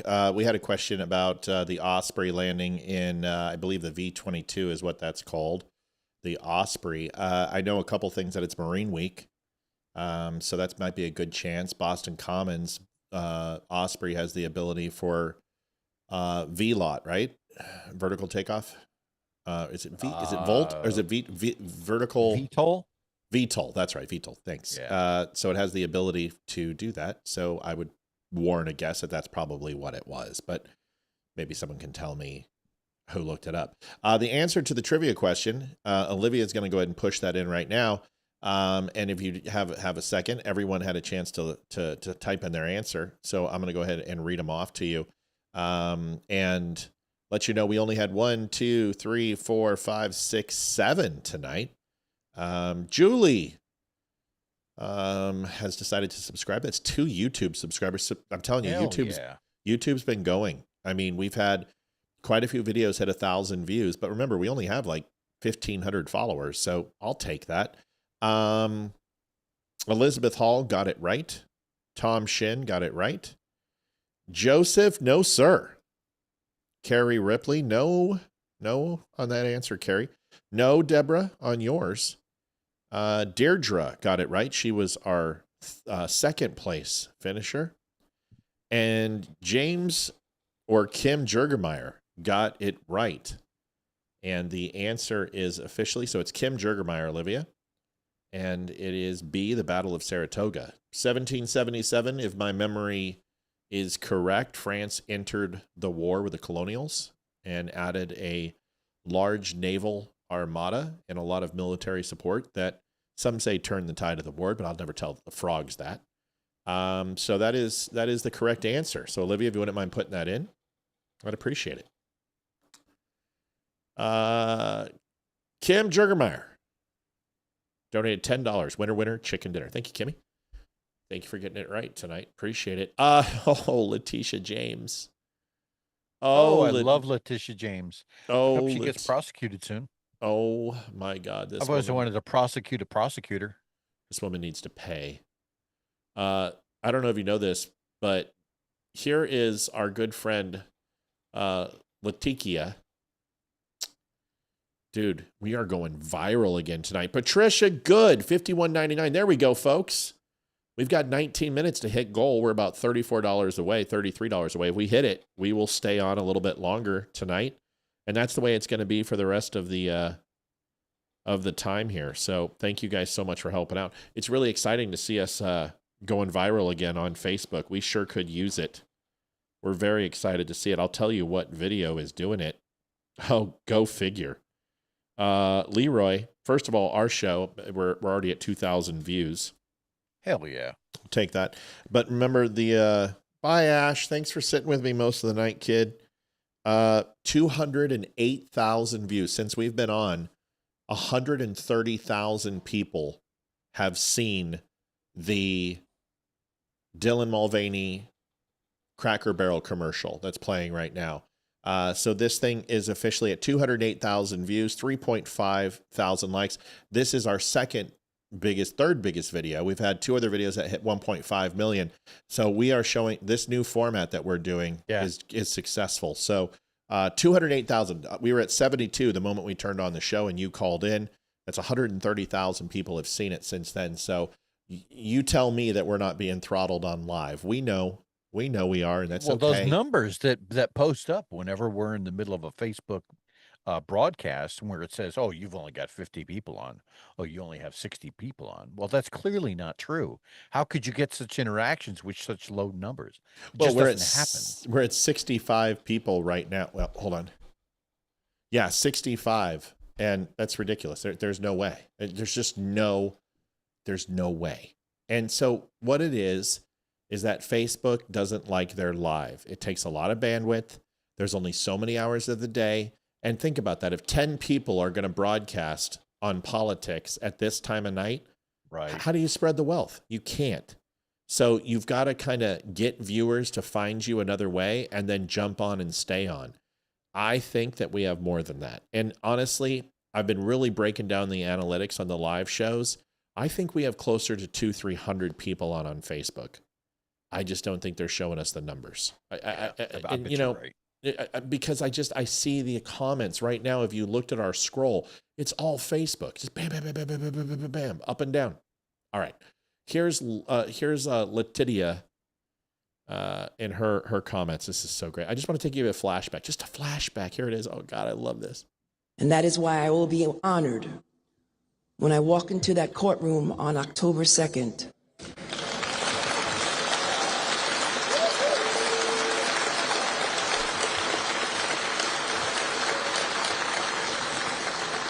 Thank you, Sandra Edwards, $5.65. Good show tonight. Every dollar helps. We appreciate you. Thank you, ma'am. Thank you, Sandra. Well, my role is civil. Yeah, let's see it. But I will come back before you soon with a check for $250 million.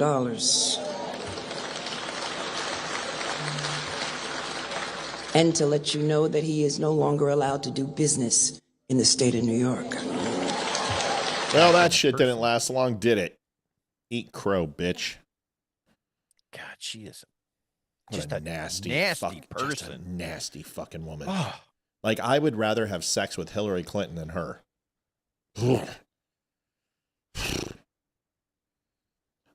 Like, kill, screw, marry. You ready? Kamala Harris, Hillary Clinton. Oh, Jesus. Clinton. Don't use the Lord's name in vain. I've already done it once tonight. Letitia James, Hillary Clinton, Kamala Harris, kill, marry, screw. Got to kill Hillary. Really? Yeah. Over Letitia? Yeah. And she's like, look at that small, pathetic white dick. Come on, dude. How are you going to get it up? I don't have that, so. And then I think I would have to marry Letitia, only because I know that there's going to be some serious angry racial sex. There's going to be some bank coming in from all of the properties that she runs illegally. So I'm going to get a half of that. And then I'm railing Kamala just because I think that would be fun. Okay.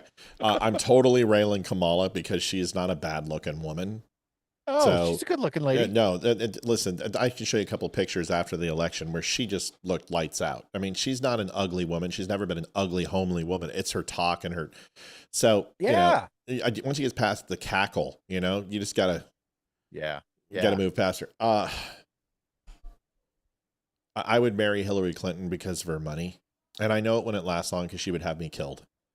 And I wouldn't have to go through any more torture. And I would completely, I would find many ways to resuscitate Letitia James after I did the deed and bring her back. I'd put her up to a machine and I'd take her to the point of it and then just bring her back. Oh, Rambo, and then do it shit. And then do it again. Yeah. Oh yeah. Like sledgehammer to the frickin' with bricks in the bed. Yeah, dude. Like it's called hobbling. I love you. Like Seven style. Like literally. Yeah. Yeah. Like save her fingernail clippings type stuff. Yeah. I would enjoy it. Letitia, it's time for your medicine. It's just totally. You want some trivia from that, actually. From the movie Seven, the actor that they got to lay in the bed, right? What really was 90 pounds. Dude's been doing the acting all his life. When they contracted him to play the borderline dead guy, they didn't tell the FBI folks that he was who alive, were getting ready to go into the room. They just saw the body. And so the actors who were going in thought it was a prop. Yep. So John C. McKinley, is it McKinley? I don't know. Yeah. That was a genuine reaction when he freaked out. Yeah. Yeah. Crazy stuff. Letitia can appeal all she wants. She's toast. So an appellate court already decided, and it's a fine. So she can appeal it. Doesn't matter. She's toast. And all it's going to do is going to make Donald Trump more frustrated. Listen, the E. Jean Carroll thing's going to get thrown out. The felony charges are going to get thrown out. It's all going to get thrown out. Everything's going to go away, folks. And it's perfect timing for the 2026 midterm. And I think James, she should spend the rest of her life in jail. I consider it a coup. I'm sorry. Yeah. You interfered with a presidential election. How is that not a coup? What if you tried to frame him for rape? You don't think E.G. That's not what E. Jean Carroll tried to do? They charged, they went after him civilly and said it was rape. She should go to jail for the rest of her life if that was proven to be false. It's a false accusation. I'm done with this crap. These people, these women who use their vaginas for leverage against men, fuck them. they're just as bad as the rapists. I'm sorry. Yep. They're doing a different kind of rape. They're doing character assassinations on people. This is a gym. Listen, I don't spend time in gyms. I spend time in my own gym. But there's a reason why I don't go to gyms. I can't stand gym bros. I can't stand people when I'm lifting that want to talk to me. I don't want to talk to you. I have no desire. Folks, we literally have 11 minutes to hit this. We have got $28 to hit it. I'm telling you, we hit 9 o'clock and we're not there. I got to go. We're gonna hold true to it. If that blue line ain't blue, we got to go. And once that little line went blue, name the movie. I can't think once of that little line turned blue, Kill Bill. A lot of gym bros, and I'll tell you what. First of all, you gotta love this cop. This guy is definitely a gym bro. He probably outweighs this cop. He out heights him a little bit. He's probably 2 or 3 inches taller. He's probably got 25 pounds of muscle on him. And this cop just totally Indiana Jones this guy. I mean, this is totally scimitar in the middle of, let's see, where were they? Was it Iraq? Where did they dig? Istanbul. In Indiana Jones. Turkey. It was Turkey. Was it Turkey? Are you sure? Where they did the first dig? I thought that was Egypt. It was Egypt. The first one was Egypt. Yeah, it had to be Egypt. It was Cairo. Yes, it was Cairo. That's yes. right. Yep. Okay. Good man. So it was Cairo. So basically just Indiana Jones in the streets of Cairo when that big scimitar wielding mother humper comes out there and Indiana Jones is like, fuck you. Just pulls him out and blasts him right in the chest. Here it is. Watch this.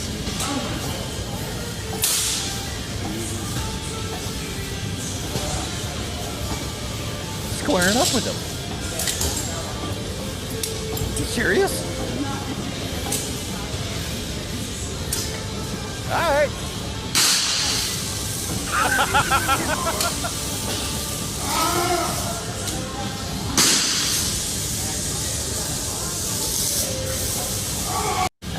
Yeah, he's really squirming with 10,000 volts running through him.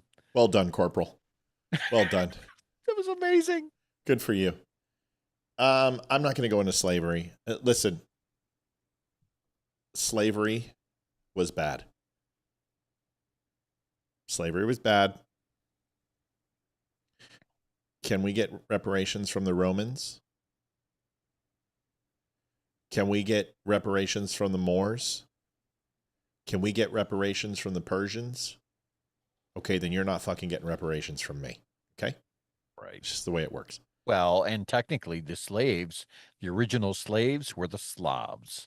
Slavs were white people, and so if reparations are going to be divvied out to anyone first, it needs to be white people. Are we still on board? That's my new shirt. I'm making it. That's the new design, and I'm wearing it around. And I come hell or high water, I don't give a shit about the repercussions. That is my new shirt. It'll be available on sale. I encourage you to wear it. I have zero white guilt. None. I just don't. That's fair. I don't care. Charity Lamb donated $5.65. Payday. Are we there yet? We're getting close, sister. We're about $22 away. But you know what? Zero. Ban Cindy Miller, please live. Cindy Miller, banner. She's on Facebook. Zero white guilt. That's going to be the new shirt. I'm going to make that. I love it. We're going to sell it. It has nothing to do with racism. Cindy Miller needs to be banned. Thank you. I love the shirt. Would you wear it? Would I wear it? Probably not. I do. Probably I not. will. I don't care. I just don't have any white guilt. I mean, seriously, look at me. Do you have any white guilt over slavery? Do you sit there and go, no, I never owned slaves, and I don't know anybody who ever was a slave. Well, then why wouldn't you wear it? Tina Ford Savage donated $28. Tina, you're awesome. Tina. Why wouldn't you? Well, I know why you wouldn't wear it but you know what I'm saying. It's not because of fear or anything. Because I could explain it. You go, do you have any black guilt? What do I have to be guilty for? Well, plenty. Everyone has guilt. You enslaved your own people before we did. You're black. So you started it. Well, I was the slave. Oh, you get to choose? Oh, I didn't know we get to choose. So well, then I was black too. I was a slave too because I identify as black. I didn't know you get to choose your own adventure. Why don't you hate yourself for enslaving your own people? Why do you get to play the victim and not the perpetrator? Well, and same reason why I don't have any white guilt. Right. I'm wearing it. I'm Right. selling it. I'm selling it. No white guilt. Got none. Zero, zilch, not. It doesn't mean I don't have any empathy. I've got empathy. Well, those are two different things, though. Right. You can feel bad that something happened in a historical context, but that doesn't make you culpable personally. That's it. I'm going to have it up tomorrow. Don't let me forget, people. Hold me accountable, please.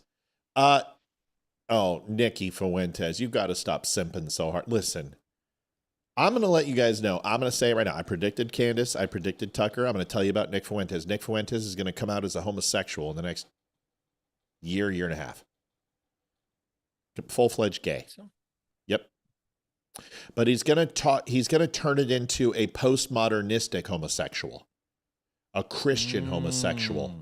He's going to try to tie it back to flamboyancy, that he's a man's man, and that he is so against the gentrification of society that men are who he finds attractive because women are repulsive. Jeff Oliphant donated $23. Thank you, Jeffrey. $329.28.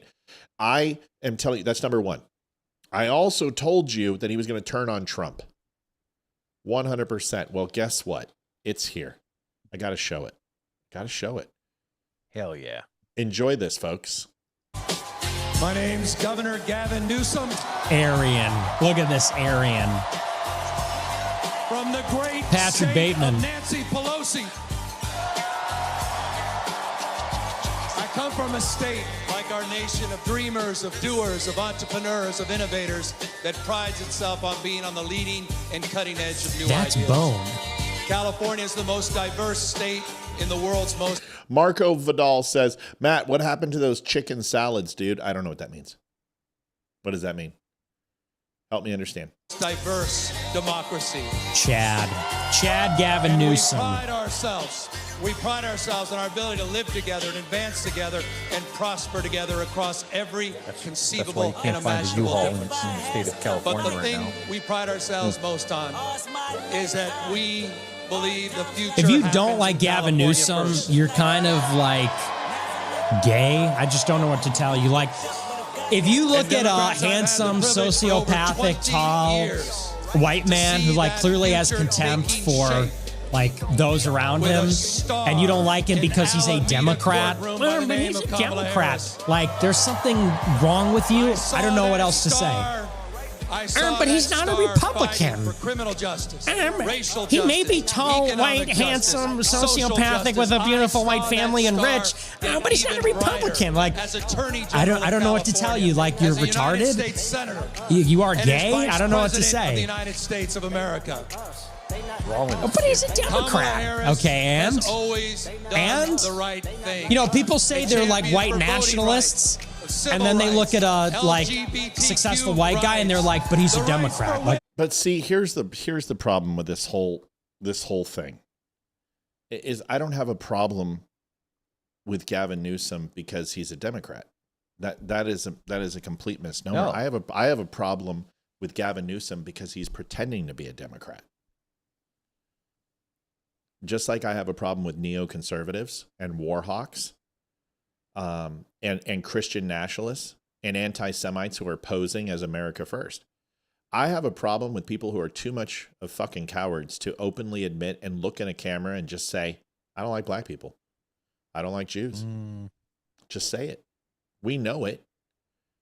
Like, I can look in the camera and say, I have zero white guilt. Like, you guys, I surrendered to never going back to corporate America again. Do you understand how much I've put into this? I have burned my ships.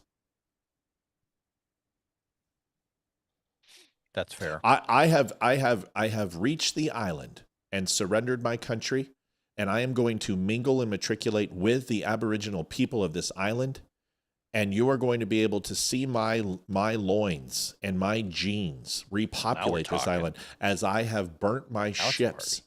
I have burnt my ships. I am the Bounty. I am Mel Gibson. I am Caruso. My bloodline forever will be gone from Europe, and now I will repopulate this native land. I've burned my ships. I'm never going back. Do you actually think I could ever go back to a Fortune 15? Do you think you think Probably Facebook not. would ever hire me? Amazon? The moment that they Google me, I am fucked. I am that intern staffer that was in the congressional chambers under Biden's watch. That's me. I can't go back because I'm not afraid to sit here and say I have no white guilt. I don't take responsibility for slavery. I don't take responsibility for the way people treated homosexuals. I don't take responsibility for suffrage. I don't take responsibility for 1 million dead Muslims from Bush and Clinton and Obama. I don't take responsibility for any of those things. I take responsibilities for the things that I have done, the things I take into my heart, and the things that I allowed to happen without standing up for the good side of things. And those things are vast. But none of that is about slavery and homophobia and transphobia. I have 0 fucks to give. You can't. And I burned my ships. I can't go back, folks. You can't be responsible for something that you had no influence and or choice in. And the fact of the matter is, if none of us directly owned slaves or were slaves, if none of us, even a generation or two back, if you have to go back 200 and 300 years in order to make your argument that I am in some way responsible, then that is the most insane argument anybody could make, because I never owned slaves, nor have I ever been a slave. And people only do that so that they can gain so that they can juxtapose some sort of moral superiority over somebody else by playing victim. And it's ridiculous. I am Herman Cortez, folks, and I will never go back. I have burnt my ships along the shore. I am here forever. And listen, I'm 51 years old, and I can never go back. This is my job. This is what I've got. And after this, it may be working with my hands. It may be teaching other people how to do podcasts. It's something, I don't know what it is. Maybe it's Leeroy and I starting to do consulting and security work for companies. I don't know what it would be. Maybe we create a company about geopolitical analysis of doing business in other countries. There's a lot of things we can do, but I will never go back and work for a corporation because I will never, ever, ever be hired again. I've burnt my ships. That's my new shirt. I've burnt my ships. As far as the chicken salad, I don't know what the fuck you're talking about. I don't like chicken salad. Chicken salad's disgusting. I like egg salad sandwiches. Those are good, but that's the mayo, so you got to use avocado mayo. And then you can't put it on bread, so you got to put it in a piece of lettuce because, I'm kind of a bitch when it comes to that stuff. Nick Fuentes, listen, the gay Mexican is getting old. The thing is this, and I've said it a million times, and to the groypers who still troll our page, and I know you're listening, I get it. I respect it. You won't come on anymore. We're getting too big for that. But that's okay. You guys can try if you want to. If you guys have Dean Withers, he's your victim, not me. Because we agree on more than we disagree on. I just can't stand all this neo-Nazi bullshit that you guys like. Okay? America first doesn't mean you need to be a complete asshole to everyone who's not what you consider to be an American. Because what are you basing it off of? You base it on skin color, ideology, religion? What are you basing it on? Because you guys are Catholic. Well, there's a whole lot of Christians, and there's a whole lot more Christians than there are Catholics. And guess what? You're outnumbered. So what are you going to do? You're going to kill all of us too in your Aryan nation pride? It comes down to this. It doesn't matter. You are young little pimple on your ass and nose little twats. You don't know anything about the world. You've never experienced a touch of a woman. You've never done anything. You have a viewpoint which is juvenile and petulant. And a lot of people have it at your age. Most people at your age in college believe socialism has never been tried before. You guys feel the same way about Nazism and Aryan races. You guys, I don't know if you've read a book, but it's been tried, and you were repudiated from the world multiple times. You will never have power again. And you guys, it's just a pipe dream. You're a gay Mexican. And what you found out is that you're anti-Semitic and racist, and you made a living at it for a long time. And what you're finding out is that everyone's better at it than you are now. Because there's people who are willing to go that extra mile, who are absolutely 100% out of the closet racists, who idolize Hitler, Jake Shields, Stu Peters, these people, they're nuts. And I'd do whatever you could, Nick, to get away from them because it's not going to help you. A mother at Alachua in Florida, I'm sure something, but no, it's Alachua. I really don't care.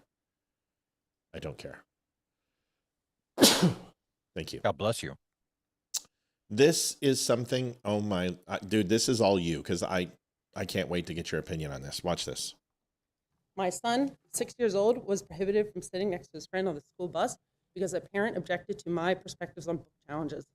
My older son's history teacher allowed students to label him a Nazi file simply for his interest in history and participation in ROTC. She later nominated my son as the most likely to become a dictator and had his classmates vote on it and try to force him to the front of the class to receive the certificate, which he rightly refused, all because of his conservative values and our perspectives. Well, first of all, why are you crying? Because a dictator is a very influential person in world history. They always have been. I mean, it may not be a good thing on the moral standard, but certainly is influential. Benedict Arnold was an influential person just because he did bad things. Ted Bundy. I mean, these are... Sure. Leeroy, what do you Here's think the about thing. a teacher doing this? From a teacher doing this, I think it is horrible and that the teacher should probably be facing some level of charges. Never single out anybody. And the moment you start digging into somebody just because of their political views, and trying to, well, I mean, just what we saw. When you try to alienate somebody, that's a tactic of the left, right? Which was made plainly clear, right?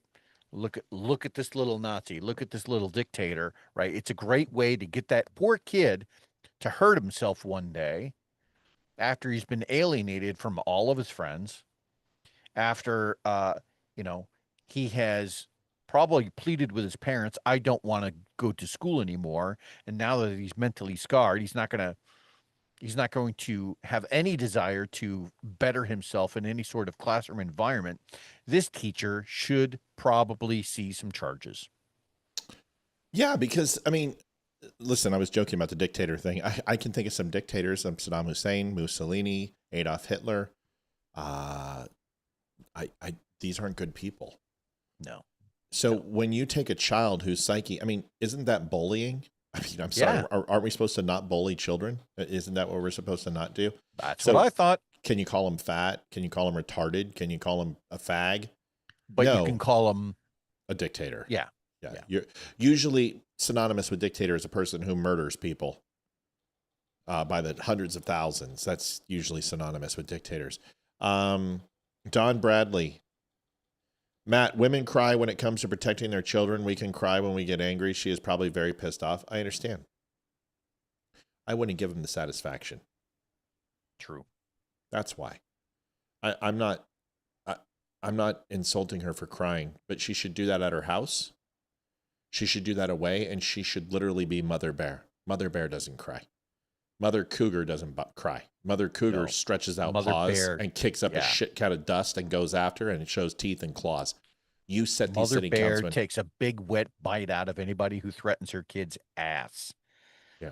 That's what Mother Bears do. That's what Papa Bears do. This is absolutely true. That's my point. I don't think crying for these people would never give them the satisfaction.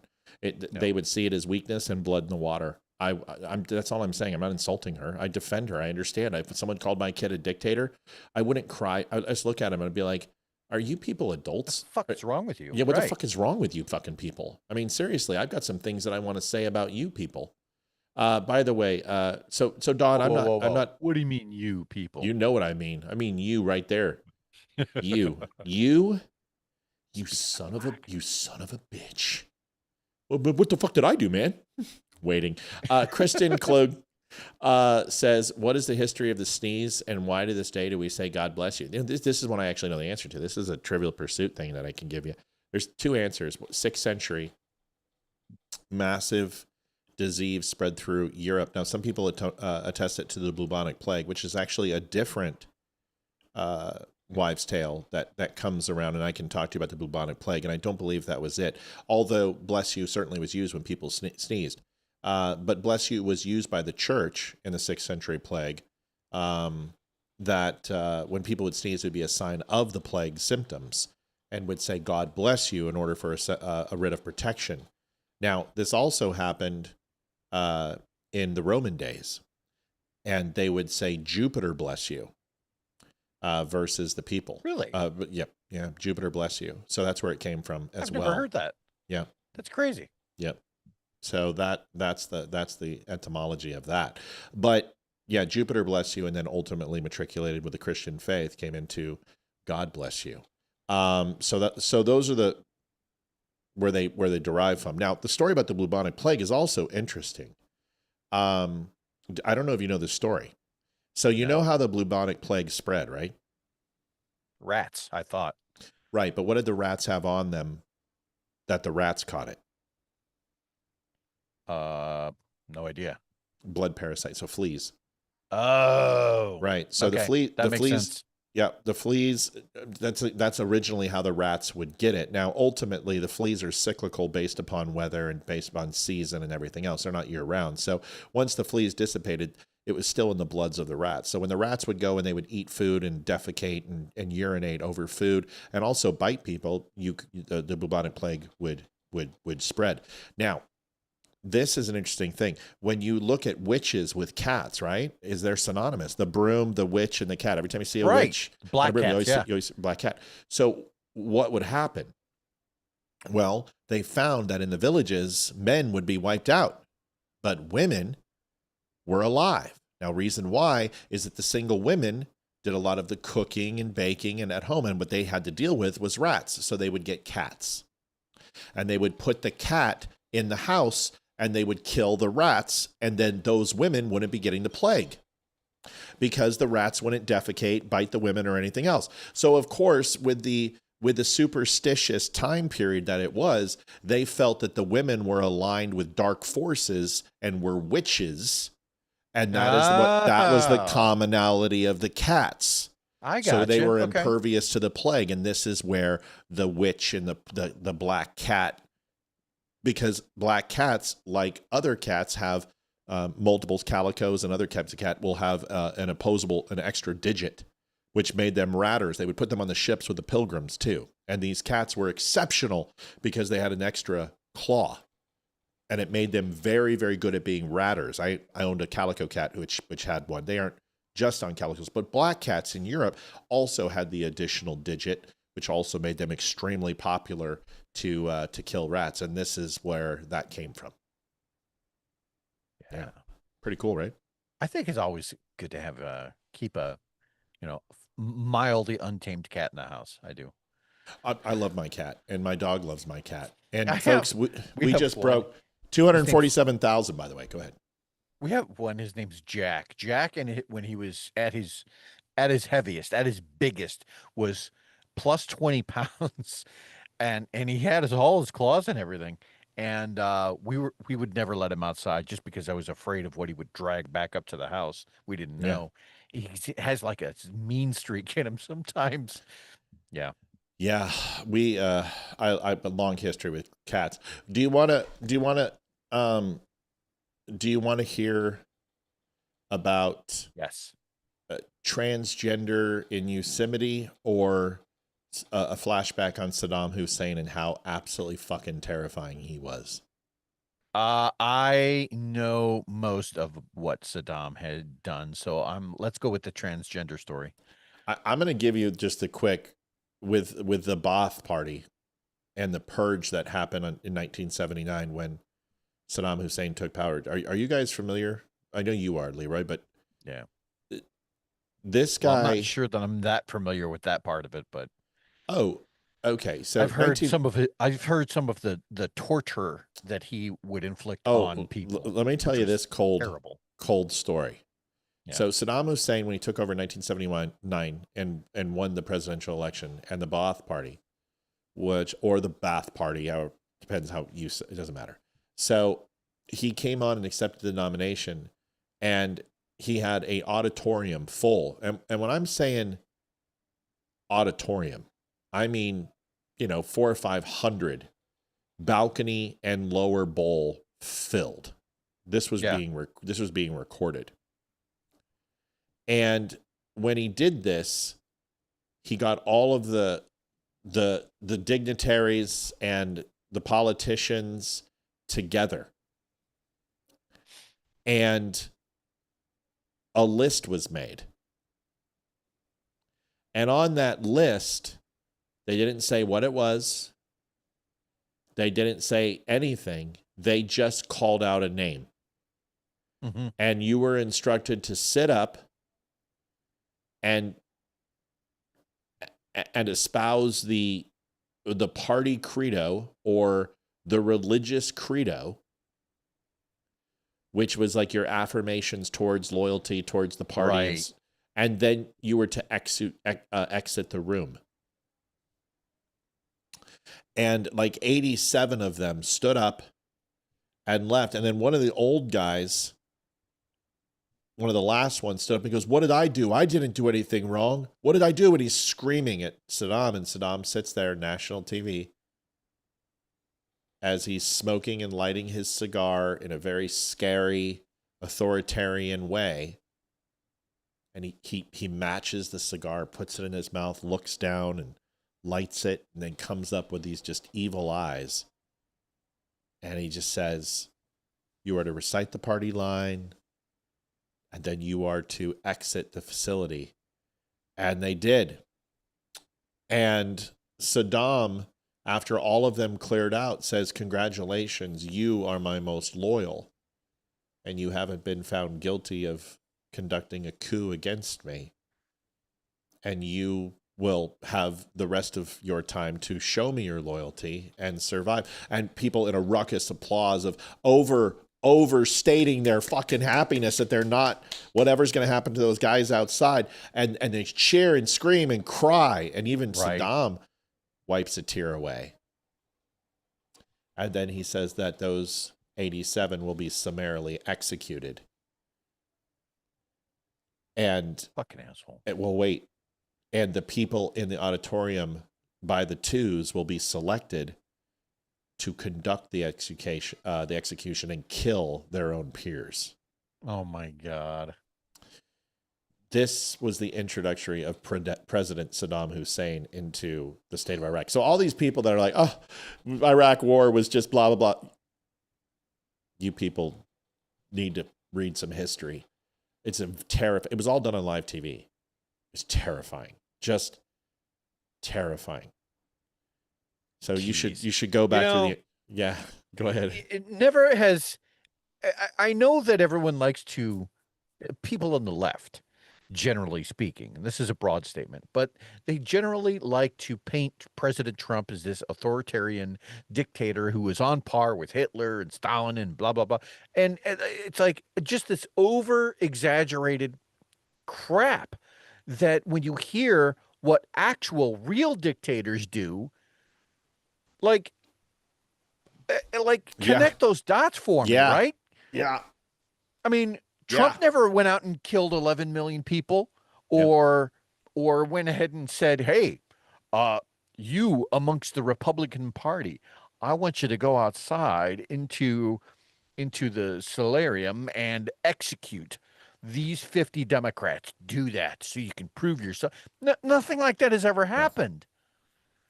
Oh, God. Saddam. Sorry, I'm loving my dog. Dude, dog's coolest thing. Like the greatest thing I've ever done in my life is getting a dog. I love this dog. She's my best friend. She's so loyal. A good girl. Oh, she's such a good girl. She's so loyal, so trustworthy. Last of the night, folks. Listen, I want to be completely transparent. I have no problem with transgenders. I don't care. You want to be a transgender? I don't give a shit. I don't care. But that's where my interest and dissatisfaction ends. I don't care. I just don't care. This is... That's fair. That's fair to not care. This is the non-binary Yosemite biologist who hung a transgender pride flag from El Capitan. She's been fired. 35-year-old Shannon Jocelyn was fired after she and 6 other climbers hung a 55 by 35 foot flag from El Capitan Jocelyn is now claiming to be the victim and is demanding that she get her dream job back. Here is the video.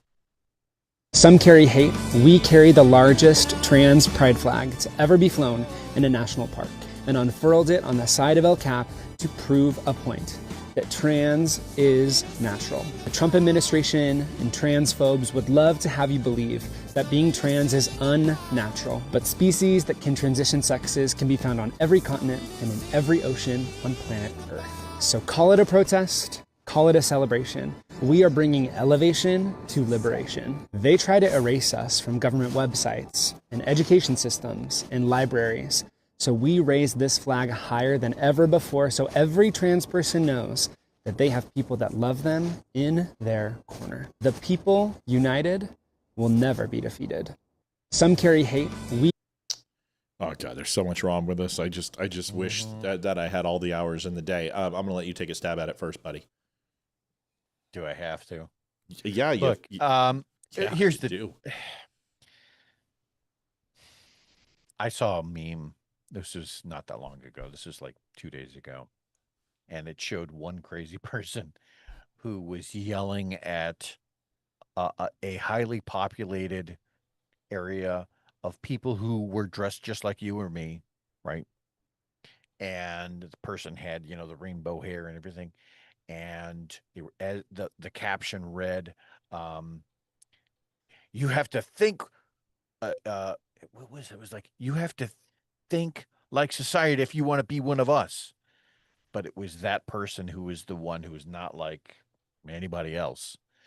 And it just got me thinking, like, it's an attempt to normalize a particular perspective, a particular way of life. Right. And when you try to normalize something, when you try to put it in everyone's face, when you have to kind of justify it to say, well, what's wrong with this? Okay, well, it doesn't have to be wrong for people to decline it, to not accept it, right?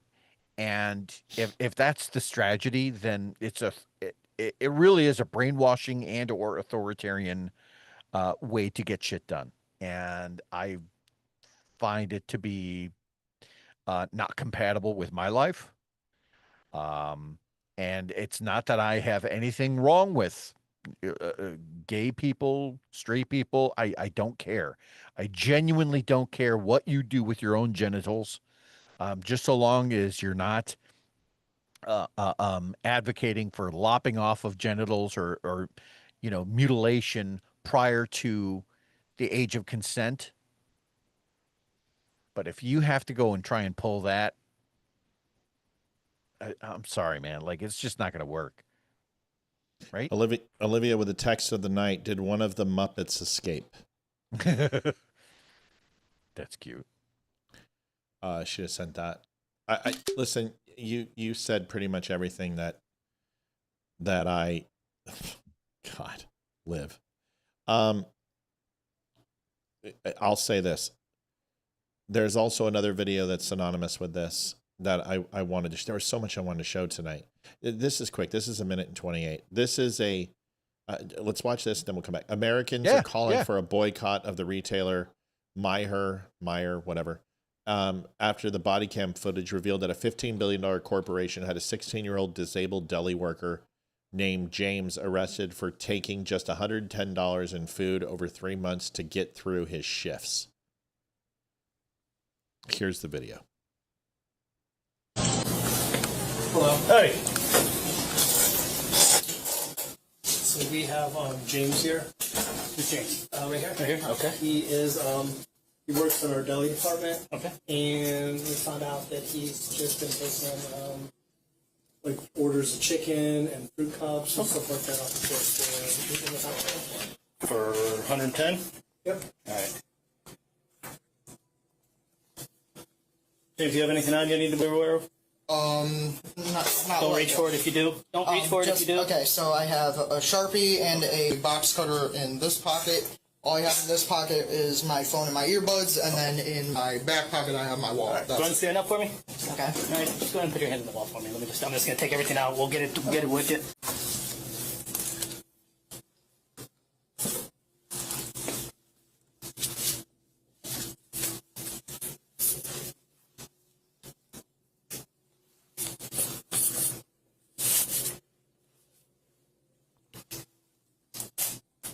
All this stuff yours? Like the box cutter, that's not my property or anything? That should be my property. Yeah, that is. So then I can stay here with them. Yeah. All right. Anything in your shoes or anything like that? Nope. You want to put your hands behind your back? Okay. You can put your palms together and drop that. Put your palms together. Palms together. Palms together. All right. So. Why? Well, hold on a second. So you've got a park forest ranger who puts up a flag that wasn't vandalism. It's a message that not everyone agrees with. And most assuredly it's a federal park, isn't it not? El Capitan, that would be federal. It's a national forest, right? I'm not sure. It should be. So let's just say it's national, it's not state. But either way, state has laws, federal has laws, and certainly politicking or putting a pride flag is not your job.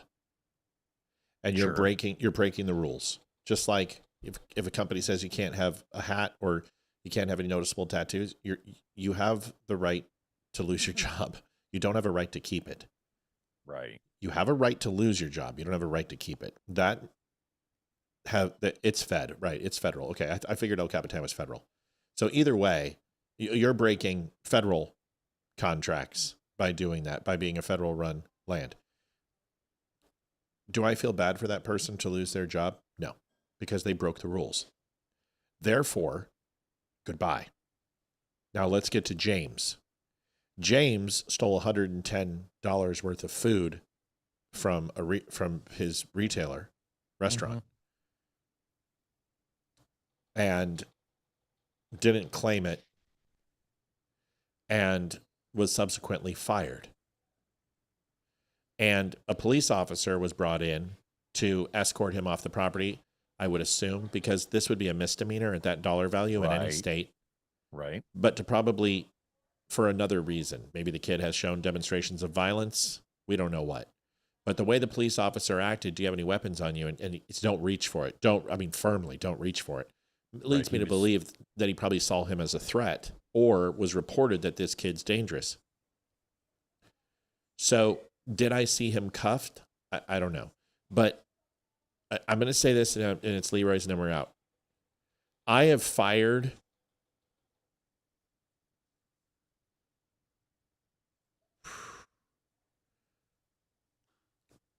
$350 to like 400 people in my life.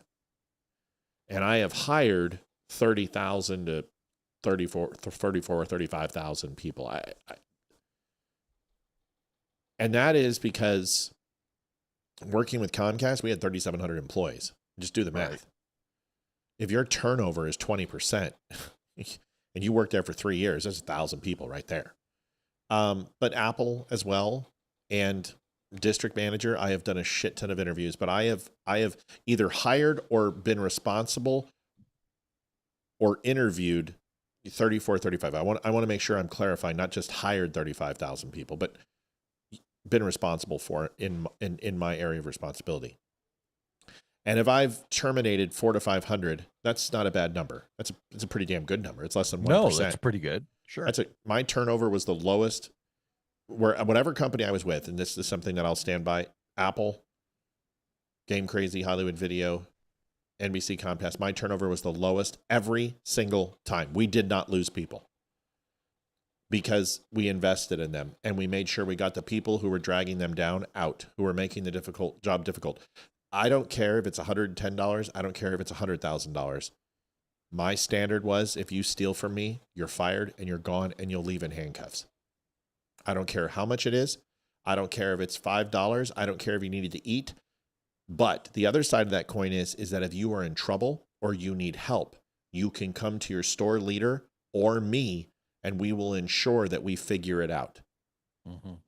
Whether it's that I go buy you a Subway sandwich, or a gift card finds its way in your locker, or a pair of shoes, which I've done, finds its way in a locker, or your car is not repossessed because the payment's magically made.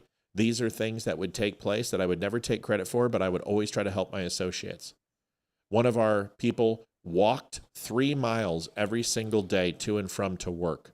And he would walk on 46th and 48th and Bell in Arizona, in Phoenix. At night, was a white kid. He was about 5'4". We had a Christmas party. We all pitched in. We bought him a bike. So I don't care who you were. If you stole from me, you were leaving in handcuffs, period. But there was always an out. Honesty. And if someone came to me and said, I stole from you, and I'm like, you know what? Thank you for being honest. You're not going to cuffs. But when we would sit down for LP investigations, I'd look at them and go, you know how this is going to work. You've known me for 5 years. The loyalty I have for you is now dead. You have no honor to me, no trust, nothing. I don't owe you anything. What I owe you is a chance to be honest, and here's your chance. So I understand taking this kid is crazy, but first of all, the kid is severely overweight, and he doesn't look like he's that hungry to me. But more than likely, what it was, this was a managerial decision for another problem that wasn't terminable. Yep. So they got him on the thing they could fire him for, and I have no problem with that. No. Leeroy, your thoughts? Elizabeth William, get her. She's a massive spammer. She's already posted 7 times. Get her fast. So I'm glad you said that too. When I was working for one of the retailers, an auto parts store way back in the day, where I had a good kid who was suffering from basically the equivalent of, I think it was like juvenile rheumatoid arthritis, but his was bad. Like he always had like braces on his knees and on his wrists, and and he would ask for frequent breaks. He was clearly in pain. I'd seen him a handful of times, just like get done doing something, he was crying. Well, one day, and he didn't make, none of us made a lot, but one day he was on his way to work and blew a tire and just said, "Hey, I have to call off today. I don't have a ride to get in." And he explained to me what happened. And I'm like, all right, well, where are you at right now? And so I went ahead and cashed out, or used as an expense to go and get the kid, not a brand new one, but I got him a used tire. We had it installed, and he was back at work a few hours later. And, you just do things like that. I'm glad you said that, Matt, because it's not like it was my money, right? But it was the store's money. So in a sense, what I was doing was even wrong. However, I felt like this was worth it. And this was one of those situations where you just have to make a judgment call. This poor kid was, he was one of the really hard workers, really tried. And, to have him miss work just because of a blown tire. No, I was like, I'm not going to let that happen. Yeah, no. Terry King says that the food was in the trash. That's not what happened. So just FYI, Terry, not that it would matter. No. Even if it's in the trash can, that's no longer your property. I know that's hard, but then what you get is you get people who throw away food that isn't past expiration and say, oh, well, it was in the trash can, I ate it. It's $110. Multiple times he said he was going to pay for it and forgot his wallet. But the food was marked to be expired, marked to be thrown away. It doesn't matter. It's not his property. He didn't pay for that food. Right. And it's not up to him to decide. Now, I understand where people are like, well, listen, there's homeless people. Yeah, but that's not what we're talking about. We're talking about James. And James' responsibility was to protect the company's assets and the customer and the fellow employees by fulfilling their roles and duties of what they agreed to. That is their job. And he didn't do his job. Now, do I think that it's just about the food? No, I don't. I think this guy probably was horrible at his job. Right. He was disabled. He wasn't working out. And ultimately, they made the easy decision, which is to fire him. Now, should he go out in handcuffs? It depends. It depends if it's company policy. I can tell you when I was working in West Florida, in Colorado on West Florida Avenue, that the policy was that if they took a game that was worth $2, they were arrested and taken downtown, and there was a misdemeanor applied or taken to the station, and they were released, of course, but they were cited with a fine and removed from the property. Listen, I understand that this poor kid has a disability. Their caretaker should have been responsible for them then. And there should have been a contact. And if there wasn't, and this person wasn't readily available, it's not the manager's job to be the caretaker for this person. This person is evaluated to do a certain job in a certain way, and if they don't fulfill it, they have a right to terminate. I'm not saying that I would arrest a disabled kid and put him in cuffs, but if that's my corporate policy, I have to follow policy. And you can't make you can't make the police do that, by the way. You can't say, please arrest him, put him in cuffs. That's not for you to decide. You present the evidence, and then the officer will ask, do you want to press charges? What do you want us to do? And we would appreciate that, he's forcibly removed from the place or arrested or whatever it is. We want to file charges. And then the officer assesses the evidence and then makes the decision. But if an officer doesn't agree or doesn't think that it warrants, he's not going to break the law to appease a store. I can see why people are upset. I'm empathetic. But the law is the law. And I've always been black and white that way. You know what I mean? Yeah. Okay, so Ginger says, if it's in the trash, how is it still stealing? It's a really good hypothetical. It's not in the trash, by the way. It was marked to be thrown away.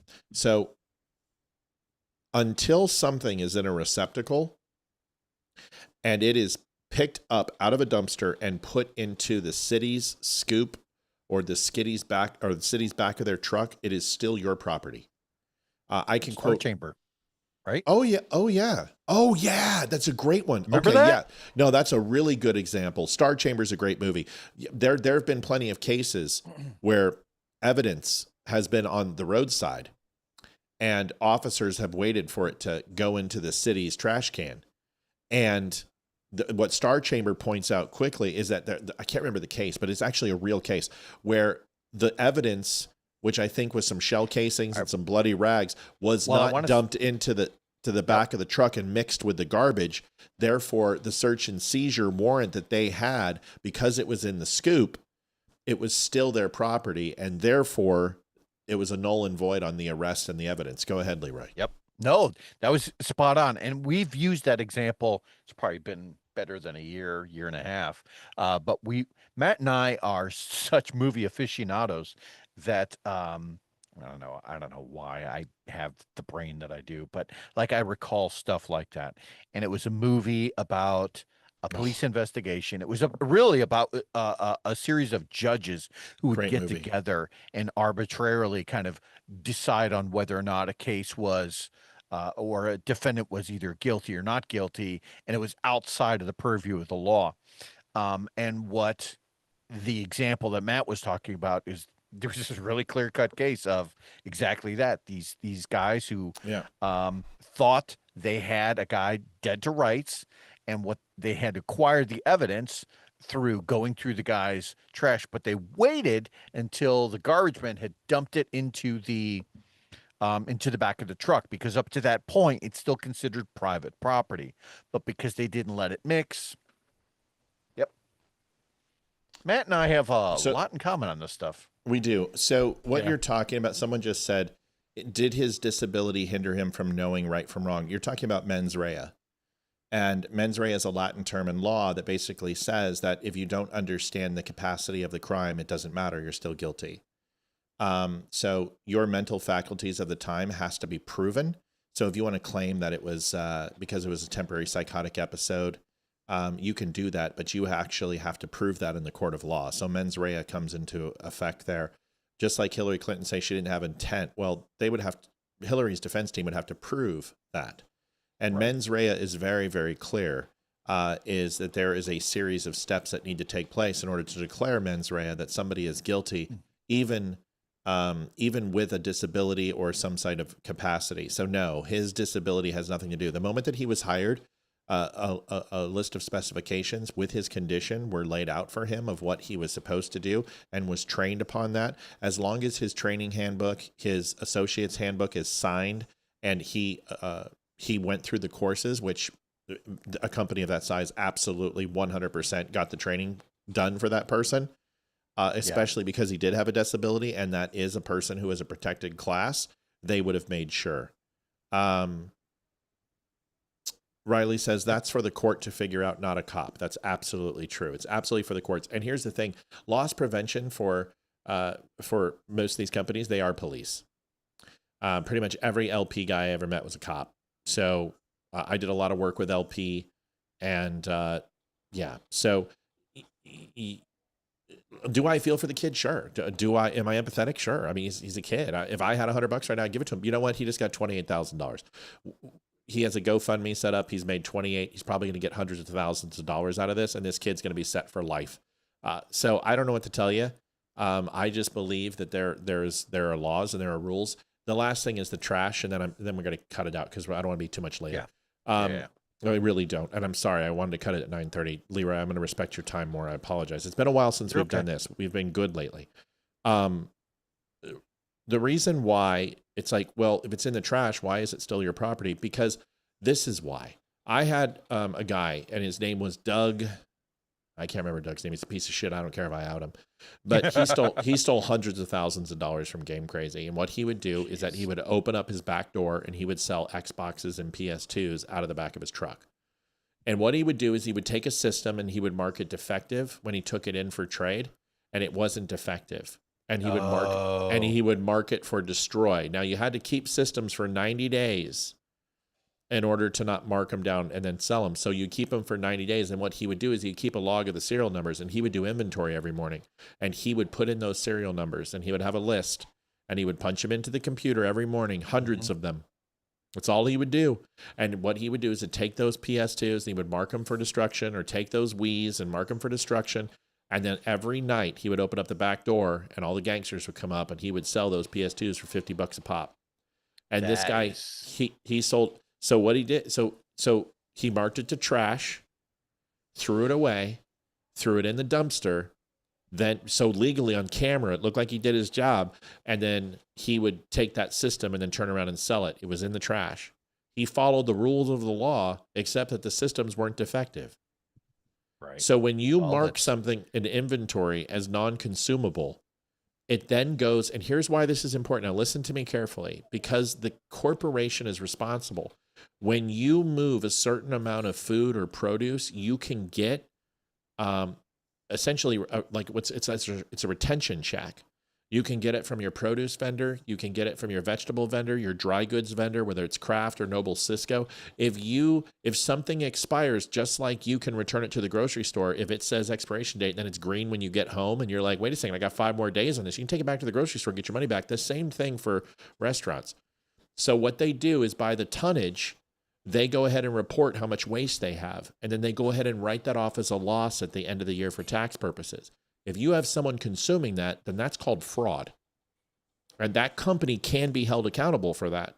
Weights and Measures will come in and they'll do an audit on your ass. And if you have people who are eating French fries and eating strawberries and fruit cups when it's supposed to be marked for trash, right, and it isn't based upon your raw tonnage that you throw into that dumpster, because if you think Weights and Measures doesn't check this shit for fraud, they do. So you can't steal from your company, because ultimately it's the company's money. It's just like when that guy tried to come in here and raise money on the show tonight. This is my money. This is my retail space, and you're coming in here and you're trying to steal from me. If you want to sell in here, come talk to me. I'll check the box, and then we can raise you some money. I have no problem helping people out. But don't come in here and try to sell fragrance in my game store to my customers who are trying to buy video systems. Don't come in here and beg for donations when I'm doing that myself, and you're going to take money out of my pocket without talking to me. It's the same mentality. Leeroy, give us our final minute. No, it was just a really great show. And aside from the detailed legal analysis, I always have fun with Matt when we start talking about, things like Letitia James and authoritarianism, and that poor kid, the kid who got called a dictator from his teachers. That sucks, Horrible. doesn't it? We talked a lot about slavery and reparations. It was a good show. It was a fun show. God, just a spectrum of topics, and I thought we crushed it. So yeah, I love, dude. Talking to you is one of my favorite things in the world. You're just you're so damn knowledgeable, and I love that you're wearing a Travis Banyan Foundation shirt. So, I am. Are you wearing? Well, you're wearing the Spartan logo, but what other shirt is that? Oh, I thought I grabbed ours. That's TMF, isn't it? No, this is. No, it's not. Yeah. TMF doesn't do a side; they do a front. I bought this at Camp Titan in Djibouti. This is specific to one of the teams. I got it. No, I saw it. I saw the side profile Spartan helmet. I got it. TMF is front view. That's I get it. Last thing I'll say is, hey, can the go through my garbage? They have to treat it like it's property, so they have to have a warrant. Right. They can go through your garbage with a warrant, but they have to have a warrant. Probable cause does not work. If they smell a body in your trash can, they need a warrant. They go in there, it's gonna void the search. Probable cause does not work on personal property unless there's a crime being committed. You understand? So if they go through and they're looking for some like bills, or they're looking for a condom or something because there was supposedly a rape that happened, and they take that and they run a semen sample on, you're going to get thrown out of court.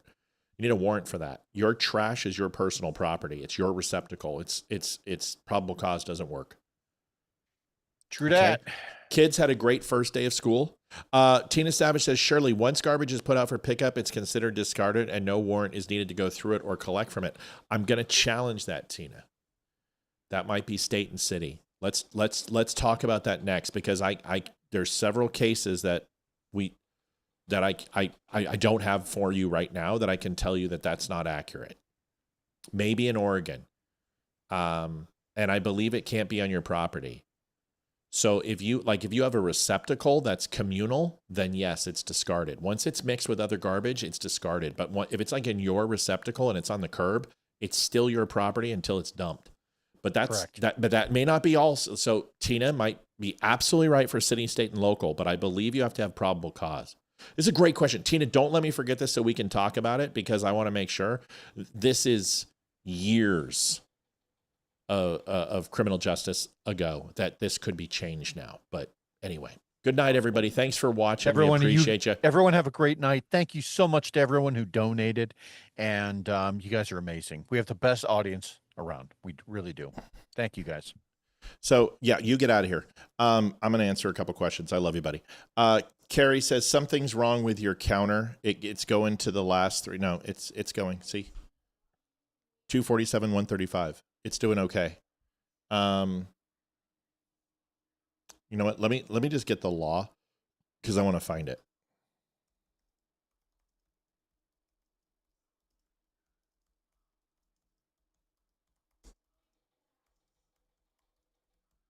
We're going to find out, because this is a great question, and things change all the time. Okay.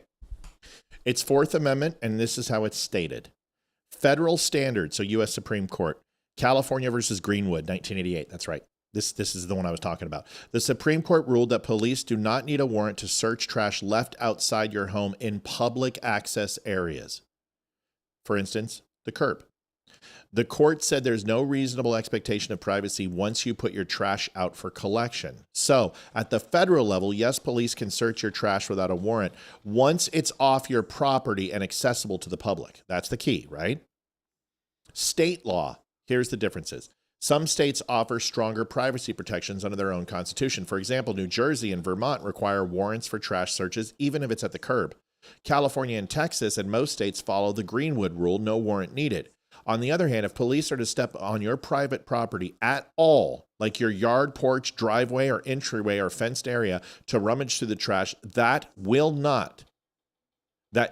usually does require a warrant. Bottom line, federal law, no warrant if your trash is at the curb. State law depends and must be in a communal area and not on the property. Cool. That's interesting. And I think that was 1988. Oh, I should have known that. So what I learned in college was wrong, but that was state. We learned about state. So federal makes sense. Federal law, if it's your search is there and there's probable cause, you still need probable cause. No, you don't need probable cause. Wait a second. Did they say you don't need probable cause?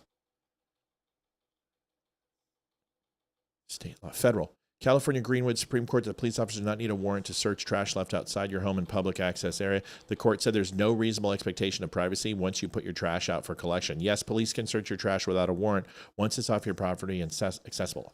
Do you need probable cause? Because that's the claim. Yes, even though the federal court, this is it. Tina, this is it.